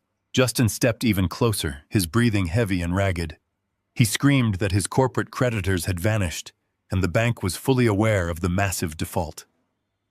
He claimed the grace period had completely evaporated, and the final balloon payment was due immediately. He stared at his father with a vicious and desperate sneer. He declared that the bank was scheduled to initiate hostile foreclosure proceedings tomorrow morning. The corporate collectors would arrive to seize the property and strip away everything Bruce and his late wife had ever built. Justin spat out his final and most desperate ultimatum. He told Bruce that he was the absolute only person who could stop the bank from taking the home. He claimed he had a pending venture capital deal that would instantly clear the massive debt, but he needed Bruce to sign the conservatorship papers right now to access the bridge capital. Justin demanded that Bruce drop all the criminal charges and surrender his legal autonomy immediately. He screamed that if Bruce sent his own son to federal prison, the bank would throw an old man out onto the street. Justin was holding the sacred memory of his mother hostage in a final and ruthless attempt to force a complete surrender. Justin stood panting in the center of the living room. His expensive suit was wrinkled and his face was flushed with the exertion of his desperate screaming. He believed he had just played an unbeatable hand. He had weaponized the sacred memory of his mother. He knew how much Bruce cherished the house. He knew every brick and every floorboard held a piece of Evelyn. Justin demanded the immediate surrender of his father's retirement accounts. He stated that the mathematics of survival were incredibly simple. Bruce had over $400,000 sitting comfortably in an index fund. Justin demanded that Bruce sign the medical conservatorship immediately so he could legally access that money. He promised to use a portion of the retirement funds to pay off the bank and save the family home from foreclosure. He framed his blatant extortion as a tragic but necessary act of salvation. He told his father that pride was a luxury they could no longer afford. Bruce did not shout back. He did not beg his son to spare the property. He slowly reached forward and picked up the heavy crystal tumbler from the oak coffee table. The ice cubes clinked softly against the thick glass. The sound was sharp and clear in the suffocating silence of the room. Bruce brought the glass to his lips and took a slow and deliberate sip of the pure spring water. He swallowed calmly. He let the silence stretch out and wrap tightly around his son. Justin hated the silence. He needed his father to yell or cry or negotiate. Bruce simply placed the glass back onto the table. He folded his hands in his lap and looked at the terrified man standing before him. Bruce spoke in a voice entirely devoid of fear or anger. He informed Justin that his tactical calculations were fundamentally flawed. He stated that Justin was attempting to hold a hostage that no longer existed. Bruce gestured toward the thick leather folder resting on the coffee table. He told his son that he had not spent the past few weeks sitting idly in his armchair. He had spent his time quietly severing every single legal and financial thread that connected his personal identity to his lifetime of assets. He explained that days before Justin and Rachel decided to orchestrate their chemical ambush, he had finalized a massive transfer of property. Bruce watched the arrogant certainty begin to peel away from the face of his son. He detailed the exact architecture of his legal defense. He stated that the house and the surrounding land had been legally absorbed into an irrevocable blind trust. He explained that a blind trust was an impenetrable corporate vault. It was managed by an independent board of directors and overseen by his attorney, Stanley. Bruce informed his son that he no longer possessed any personal ownership of the estate. The beloved family home was permanently locked behind a fortress of corporate law. Justin could not leverage a property that Bruce did not legally own. Furthermore, a fraudulent medical conservatorship over Bruce would grant Justin absolutely zero access to the trust assets. The blind trust was specifically designed to sever any predatory pathways to the family wealth. Justin took a slow and unsteady step backward. The blood completely drained from his flushed face, leaving his skin a sickly and translucent white. He shook his head and frantically muttered that it was impossible. He claimed that the bank had already approved the credit line based on his forged power of attorney. He insisted that the money had already been deposited and spent. He desperately tried to convince himself that the bank would still seize the physical property to cover the massive shortfall. He clung to the illusion that his father was still in imminent danger of losing his home. Bruce did not let him hold on to that comforting delusion. He dismantled the final piece of his son's aggressive strategy with surgical precision. He told Justin that commercial banks possessed highly sophisticated fraud detection algorithms. He explained that when Stanley filed the deed transfer with the county clerk, the massive shift in ownership immediately triggered a cascading security alert within the central banking system.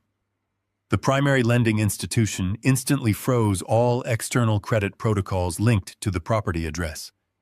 The Corporate Risk Management Division immediately noticed a massive and completely irregular withdrawal of $150,000 pulled by a secondary signatory. Bruce leaned forward in his leather armchair. He told his son exactly what happened next. He stated that a senior investigator from the bank fraud department had visited his attorney 3 days ago. Stanley had presented the investigator with the official documentation of the blind trust. He had also presented them with a sworn and notarized affidavit directly from Bruce. The affidavit explicitly stated that Bruce had never authorized a home equity line of credit. It confirmed that the signature on the loan application was a malicious and calculated forgery. It proved that Justin had unlawfully accessed the collateral using a medically restricted and outdated proxy form. Rachel released a sharp and painful gasp. She collapsed onto the armrest of the sofa as if her legs could no longer support her body weight. She stared at her husband with absolute horror. She finally understood the catastrophic magnitude of the hole they had dug for themselves. They were not walking away with an early inheritance. They were deeply buried under a massive pile of stolen corporate funds. She realized that her marriage to Justin was no longer a ticket to a wealthy suburban lifestyle. It was a direct anchor to a sinking ship that was heading straight for a federal courtroom. Bruce continued speaking with a voice as cold and heavy as iron. He informed Justin that the bank was absolutely not preparing to foreclose on the property tomorrow morning. The bank recognized that the underlying asset belonged to a legally protected trust and was completely insulated from the fraudulent debt. Bruce told his son that the financial institution had simply reclassified the $150,000 credit line. It was no longer considered a secured residential loan. It was now officially classified as a severe instance of systemic identity theft. Justin began to shake violently. He wrapped his arms around his own chest as if the temperature in the room had plummeted below freezing. Bruce told him the final and unavoidable truth. He stated that the bank held Justin personally and entirely liable for the missing funds. He was staring down a mountain of unsecured corporate debt that he had absolutely no way to repay. Bruce explained that large financial institutions did not politely negotiate with individuals who forged documents to steal hundreds of thousands of dollars. They pursued them with ruthless and overwhelming legal force. Bruce watched his son completely shatter. The false bravado and the manipulative threats were entirely gone. Justin was finally realizing the true cost of his supreme arrogance. Bruce informed him that the legal division of the bank had already bypassed the standard collection agencies. They had directly forwarded the complete financial dossier and the forged signatures to the Commercial Crimes Unit. Bruce stated that the authorities were actively preparing to press severe felony charges. They were assembling indictments for grand larceny and wire fraud and aggravated identity theft. Bruce sat perfectly still and observed the total destruction of the predators who had invaded his sanctuary. He had not raised a hand in anger. He had simply used the vast architecture of the legal and financial world to crush them completely. He told Justin that the people coming for him tomorrow morning were not debt collectors coming to take the house. They were federal marshals coming to put him in handcuffs. The heavy wooden door remained closed. The echoing slam from the fleeing consultant still seemed to vibrate in the stagnant air of the living room. Justin and Rachel stood completely frozen in the center of the Persian rug. The silence that followed was absolute and suffocating. It was the heavy and terrifying silence of a collapsing world.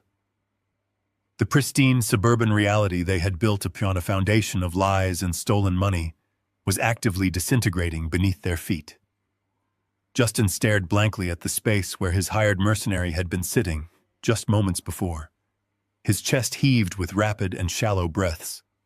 He was a man who had spent his entire adult life operating under the arrogant assumption that he was the smartest person in any room. He had genuinely believed he could outmaneuver commercial banks and outsmart federal investigators and easily manipulate the father who had raised him. Now he was staring directly into the abyss of his own absolute ruin. Rachel was the first to break. The carefully maintained facade of the devoted and concerned daughter-in-law shattered into a million jagged pieces. The fabricated tears she had shed just minutes ago were entirely gone. They were replaced by a raw and vicious panic that twisted her features into an ugly mask of pure survival instinct. She slowly turned her head and looked at her husband. The look in her eyes held absolutely no love or partnership. It was the look of a trapped animal searching for someone else to throw to the wolves. She took a step away from Justin as if his physical proximity might somehow infect her with his impending federal charges. She pointed a trembling finger at his chest, and her voice erupted into a piercing and hysterical scream. She shrieked that this was entirely his fault. She screamed that she had never wanted to go this far and that he had forced her to participate in this insane conspiracy. The united front they had presented when they walked through the front door evaporated instantly. The pressure of the impending criminal indictments turned them into bitter and vicious enemies. Rachel demanded to know how Justin could have been so incredibly stupid. She yelled that he had promised her the plan was absolutely foolproof. He had assured her that the forged power of attorney would grant them immediate access to the retirement accounts. He had sworn that contaminating the water supply would simply force a quiet medical intervention and leave no trace. Now she was staring at high-definition photographs of herself committing a severe felony. She screamed that she was not going to federal prison because of his pathetic and failing startup company. Rachel paced frantically across the hardwood floor. Her expensive designer heels clicked erratically as she unraveled. She verbally tore apart the illusion of their successful marriage. She shouted that Justin had bled them completely dry to fund a software company that was nothing but a hollow shell. She revealed that she had known for months that he was drowning in corporate debt, but he had constantly lied to her about securing new investors.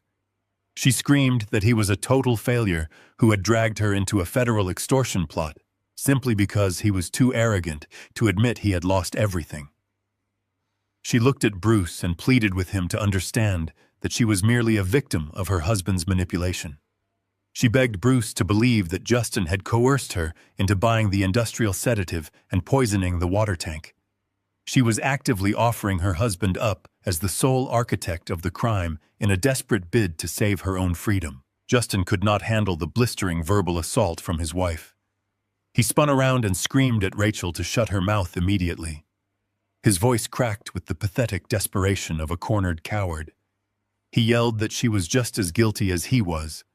He reminded her maliciously that she was the one who had gleefully spent the stolen money from the fraudulent credit line. He shouted that she was the one who had researched the specific effects of the narcotic and calculated the exact dosage needed to induce the cognitive delirium. He told her that federal prosecutors would not care about her excuses when they saw the security footage of her hovering over the water tank. They were tearing each other apart right in the middle of the living room. They were trading bitter recriminations and exposing the absolute rot at the core of their relationship. Bruce sat quietly in his leather armchair and watched the toxic partnership consume itself. He did not interrupt them. He allowed them to fully articulate their mutual guilt and their profound selfishness for the permanent audio record. When the shouting finally exhausted them, a heavy and pathetic silence descended on the room once more. The adrenaline of their argument faded away and left behind only the cold and crushing reality of their situation. Justin slowly turned back to face his father. The arrogant posture and the intimidating swagger were completely gone. The aggressive predator had vanished entirely. In his place stood a terrified and broken child who had finally realized that there was no one left to clean up his mess.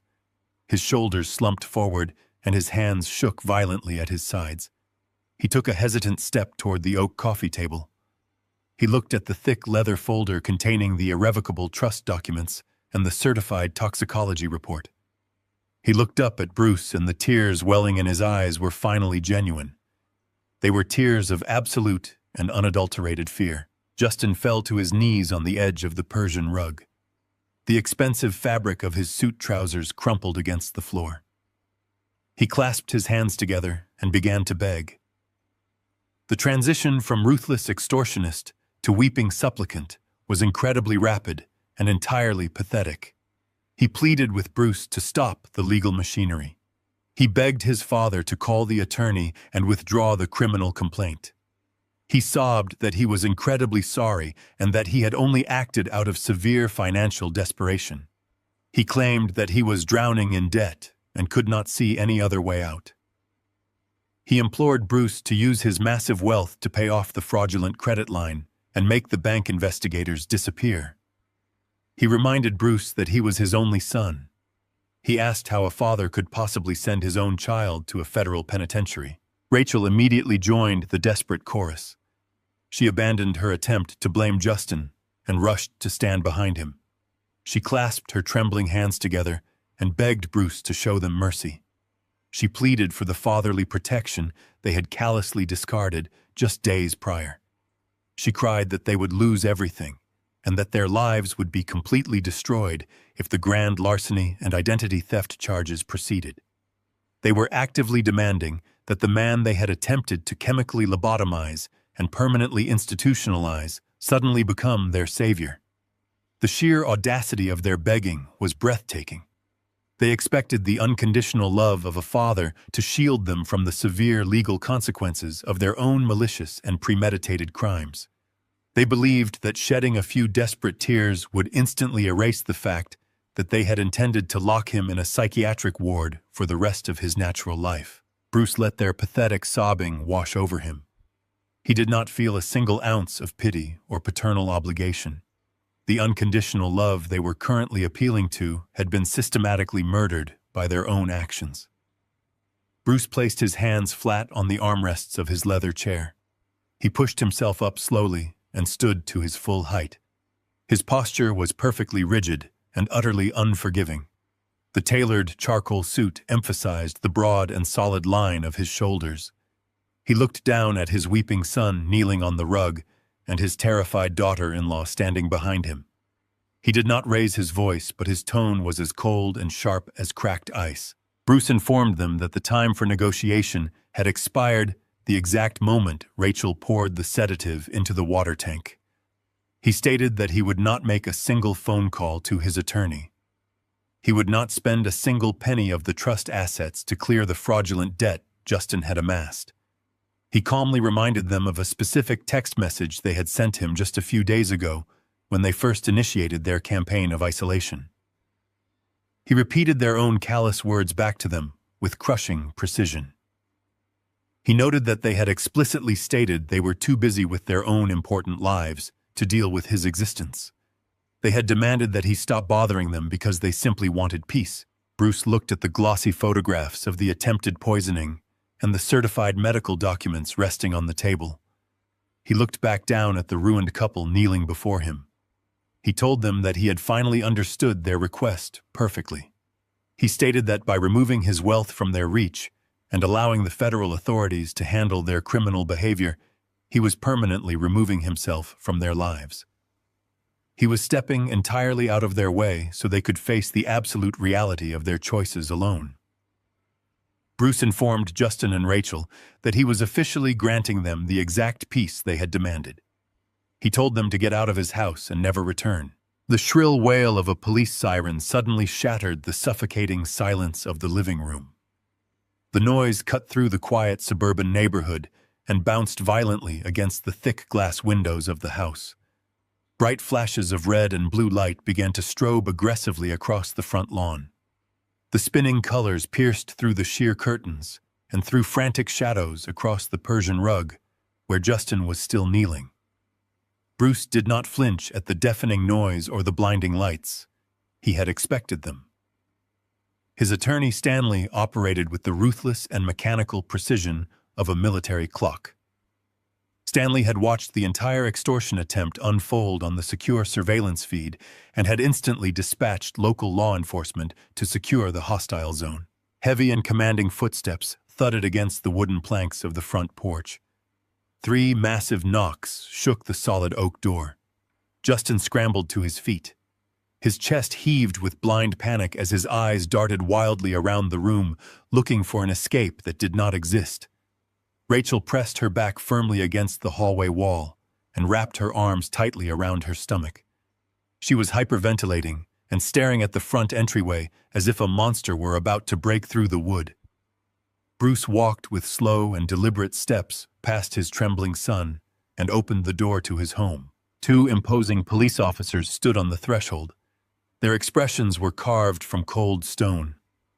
They did not ask politely for permission to enter the private residence. They stepped directly into the foyer with the absolute and undeniable confidence of state authority.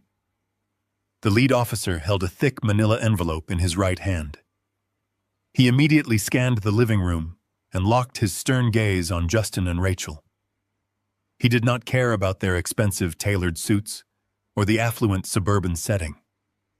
He only saw two hostile trespassers who had been officially flagged by the district attorney. The officer stepped onto the Persian rug and stopped directly in front of the coffee table. He glanced down at the glossy surveillance photographs showing Rachel poisoning the water tank. He looked at the forged medical conservatorship papers resting nearby. The physical evidence of their massive felony was sitting in plain sight. The officer looked up and addressed Justin and Rachel by their full legal names. His voice was loud and completely stripped of any polite courtesy. He stated that he was serving them with immediate and permanent restraining orders. He pulled two thick stacks of legal paper from the manila envelope and thrust them directly against their chests. Justin instinctively raised his shaking hands to catch the documents. The thick legal paper felt like burning lead against his palms. The officer did not pause to let them read the complex legal jargon. He laid out the crushing reality of their new existence in brutal and simple terms. He informed them that a state judge had already signed an emergency protective order based on the video evidence of their active extortion attempt. He stated that they were legally forbidden from coming within 500 yards of Bruce or the entire estate. He warned them that any attempt to call or email or physically approach Bruce would trigger an immediate felony arrest. The officer rested his heavy hand on his utility belt and leaned his large frame forward. He told Justin that if he did not vacate the property this exact second, he would be thrown to the floor and handcuffed for criminal trespassing. Justin stared at the restraining order in his shaking hands. The last pathetic ember of his arrogant pride flared up in his chest. He desperately wanted to salvage a tiny fraction of his dignity in front of the armed police. He tried to puff out his chest and project the commanding aura of a successful corporate executive. He opened his mouth and claimed that this was a massive familial misunderstanding. He stammered weakly that he was simply a concerned son trying to provide adequate medical care for his aging father. The officer cut him off instantly. He told Justin to shut his mouth. He stated that the property legally belonged to an independent corporate trust, and Justin possessed absolutely zero legal standing to be standing in the living room. The officer pointed a stern finger toward the open front door and ordered them to leave the house immediately. Rachel broke down into loud and ugly sobs. The pristine mask of the elegant suburban housewife was completely gone. Her expensive designer makeup ran down her face in dark and erratic streaks. She grabbed Justin by the sleeve of his ruined suit and pulled him frantically toward the hallway. She told him to stop talking and just get out before they were locked in a concrete cell. Justin swallowed his bitter pride and nodded slowly. He reached deep into his trouser pocket and pulled out the heavy electronic key fob to his imported luxury sedan parked in the driveway. He glared at Bruce with pure and toxic venom. He muttered that he would call his own lawyers and fight the corporate trust in federal court. Bruce stood perfectly still. He looked at the electronic car keys clutched tightly in the trembling hand of his son. He decided to sever the very last thread of their unearned privilege. Bruce turned to the lead officer and calmly stated that the luxury vehicle Justin was attempting to enter did not belong to him. Justin froze entirely. His foot hovered above the hardwood floor. He turned around and stared at his father in absolute disbelief. Bruce explained the financial reality with surgical precision. He told the officer that the imported sedan Justin drove and the expensive luxury sport utility vehicle Rachel brought to the house were never purchased in their personal names. He detailed how he had acquired both high-end vehicles under the corporate umbrella of his logistics firm years ago as a simple tax maneuver. Bruce stated that those vehicles were officially registered as corporate fleet assets. When Bruce rolled his entire estate into the irrevocable blind trust, the physical ownership of the luxury cars automatically transferred to the new corporate entity. Bruce looked directly into the terrified eyes of his son. He informed Justin that the corporate trust was formally repossessing the stolen property right now. Bruce turned to the officer and stated that if Justin attempted to drive that vehicle off the driveway, it would constitute grand theft auto. The police officer narrowed his eyes and stepped directly into the personal space of the younger man. He held out his open palm and demanded the keys. He warned Justin that he would not ask a second time. The crushing weight of absolute poverty finally collapsed the spine of the arrogant son. Justin realized he had nothing left to fight with. He possessed no money and no leverage and no legal power. He slowly uncurled his trembling fingers and dropped the heavy key fob into the hand of the waiting officer. Rachel let out a pathetic whimper. She dug frantically into her designer purse and pulled out the keys to her imported sport utility vehicle. She tossed them onto the oak coffee table next to the toxicology report. They were completely stripped of the lavish prizes they had coveted and stolen. The officers did not offer them a single ounce of sympathy. They grabbed Justin and Rachel by the shoulders and physically marched them out of the front door. The cool afternoon air washed over the porch, but it brought no comfort to the ruined couple. Bruce followed them outside and stopped at the edge of his wooden porch. He rested his hands firmly on the painted railing. He stood tall and resolute as he watched the police escort his son and daughter-in-law down the long and winding concrete driveway. Rachel stumbled awkwardly in her expensive high heels. Her ankles wobbled on the hard cement as she cried hysterically. Justin walked with his head bowed deeply toward his chest. His shoulders were slumped forward in the posture of a completely defeated man. He dragged his feet across the concrete as if he were walking to the gallows. They reached the very edge of the property line, where the manicured green lawn met the rough asphalt of the public street. The police officers stopped at the boundary line and formed a physical wall. They crossed their arms and watched the couple intensely, ensuring they did not dare to take a single step back toward the house. Justin reached into his pocket with trembling fingers and pulled out his mobile phone. He stood on the edge of the public curb with his weeping wife and stared down at the small digital screen. He was a man who had arrived at the house firmly expecting to conquer an entire financial kingdom and inherit a massive estate. Now he was standing on the side of a busy suburban road, desperately trying to order a cheap local cab to take him back to an apartment he could no longer afford to rent. Bruce watched their shrinking silhouettes from the high vantage point of his quiet porch. He felt the soft afternoon wind brush against his face. He watched the red and blue police lights reflect in the glossy paint of the repossessed luxury cars sitting safely in his driveway. He did not feel a single trace of regret or sorrow. The agonizing emotional burden he had carried in silence for years was completely gone. He had systematically cut the toxic rot out of his existence with absolute precision. He had restored the natural order of his universe. Bruce turned his back on the desperate figures standing at the end of his street. He walked slowly back inside his sanctuary and closed the heavy oak door, leaving them entirely to the brutal justice of the real world. The morning sun crested the horizon and spilled a warm golden light across the manicured lawns of the quiet suburban neighborhood. 3 weeks had passed since the violent disruption of the eviction. Bruce stood in the center of his expansive kitchen. The house was completely silent.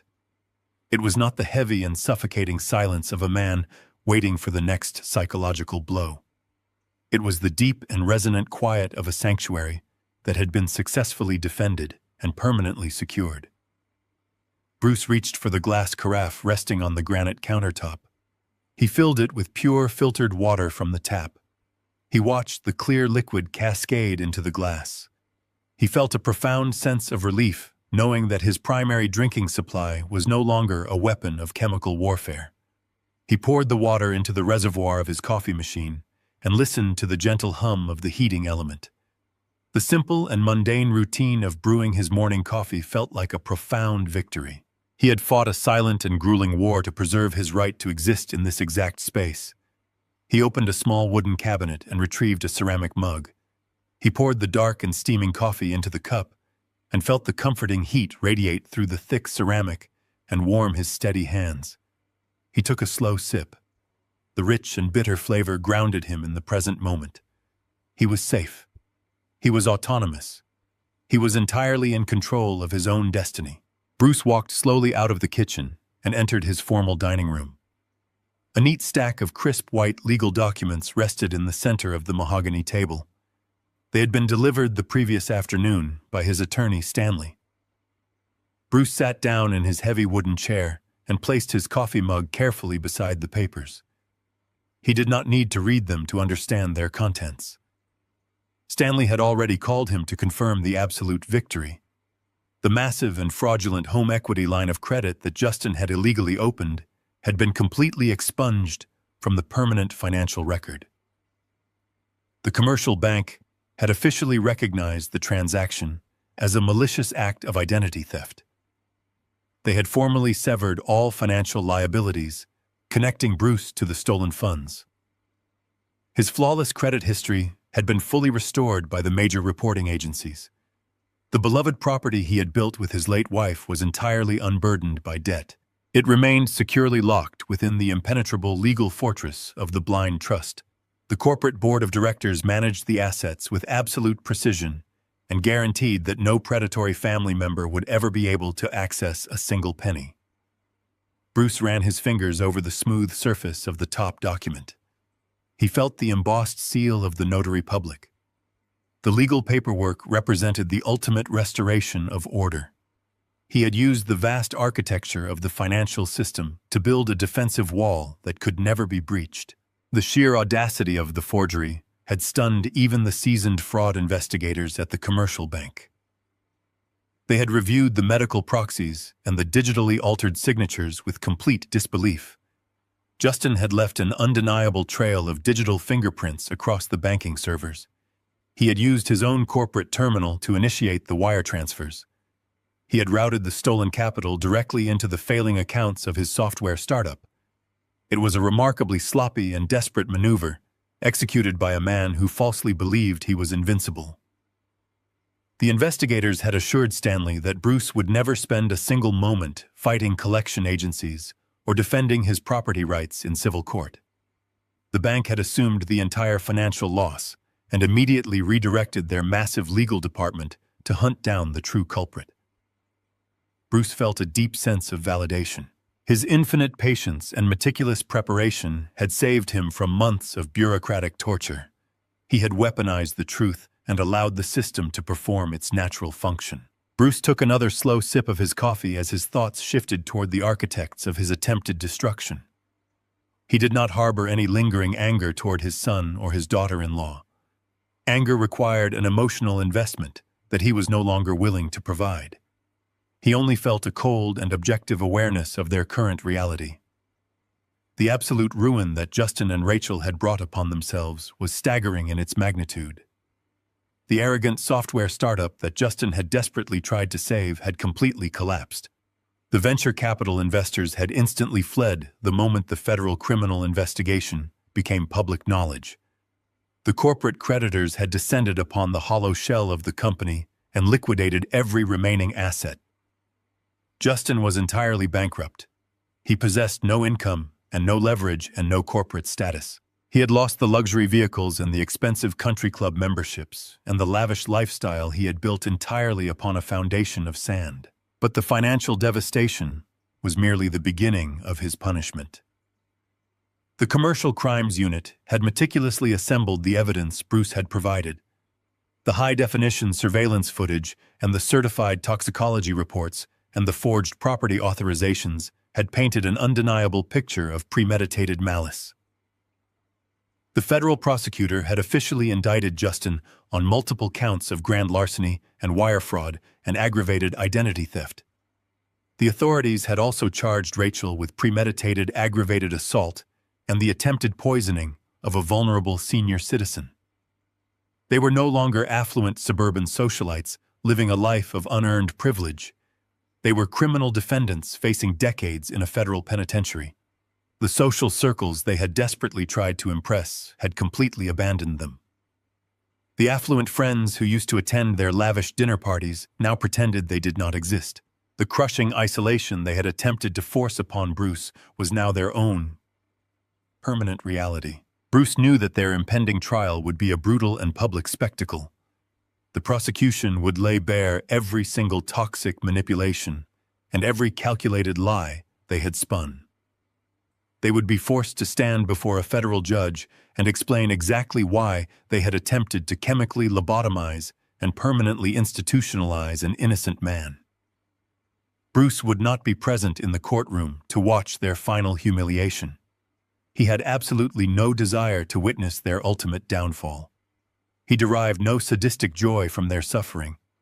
He did not celebrate the destruction of his own bloodline. The outcome of their lives was no longer his responsibility. He had spent 40 years sacrificing his own needs to provide them with every possible advantage. He had offered them unconditional love and unwavering support. They had taken his generosity and twisted it into a weapon to use against him. They had viewed his quiet endurance as a pathetic weakness to be exploited. They had assumed that a father would simply surrender his life rather than fight back. Bruce had undergone a profound period of mourning during the weeks he spent silently auditing his accounts and gathering intelligence. He had grieved for the son he thought he had raised. He had shed his tears for the destruction of his family unit long before he ever confronted them in the living room. By the time they attempted to spring their chemical trap, Bruce had already processed his grief and accepted the grim reality of their betrayal. The man who sat sipping coffee at the mahogany table was no longer a vulnerable patriarch, desperately clinging to the illusion of family. He was a sovereign and independent individual who had successfully purged a fatal infection from his life. He had taught them the most painful and necessary lesson of their lives. He had proven that boundaries could not be crossed without severe and catastrophic consequences. He had demonstrated that silence was not surrender, but a terrifying form of patient observation. Bruce stood up from the mahogany table and picked up his warm ceramic mug. He walked slowly through the spacious living room and approached the large glass doors leading to his backyard. He pushed the heavy glass open and stepped out onto the wooden patio. The morning air was crisp and incredibly clean. He looked out over the pristine landscape. The vibrant green grass stretched out evenly toward the tall wooden fence. The colorful flower beds his late wife had planted were blooming perfectly in the early sunlight. The old oak tree cast a long and comforting shadow across the yard. This was his sanctuary. It was the physical manifestation of his lifetime of hard work and honest dedication.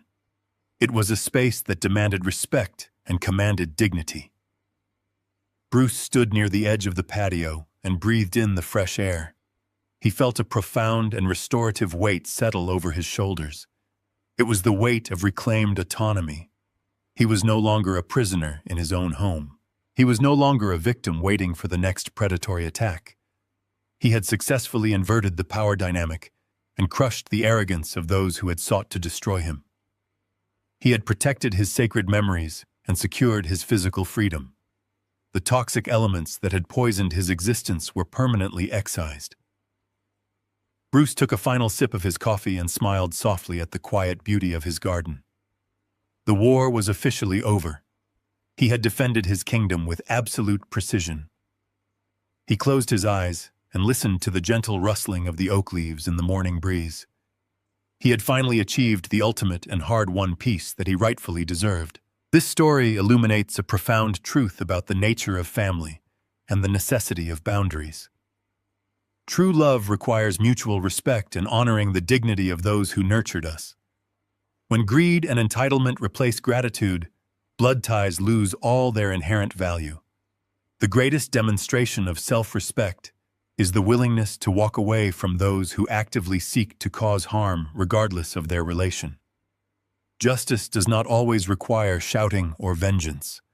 Sometimes ultimate justice is simply exposing the truth and allowing the arrogant to face the inevitable consequences of their own malicious actions. If you found this story compelling, please leave a comment sharing your thoughts and subscribe to the channel for more powerful narratives.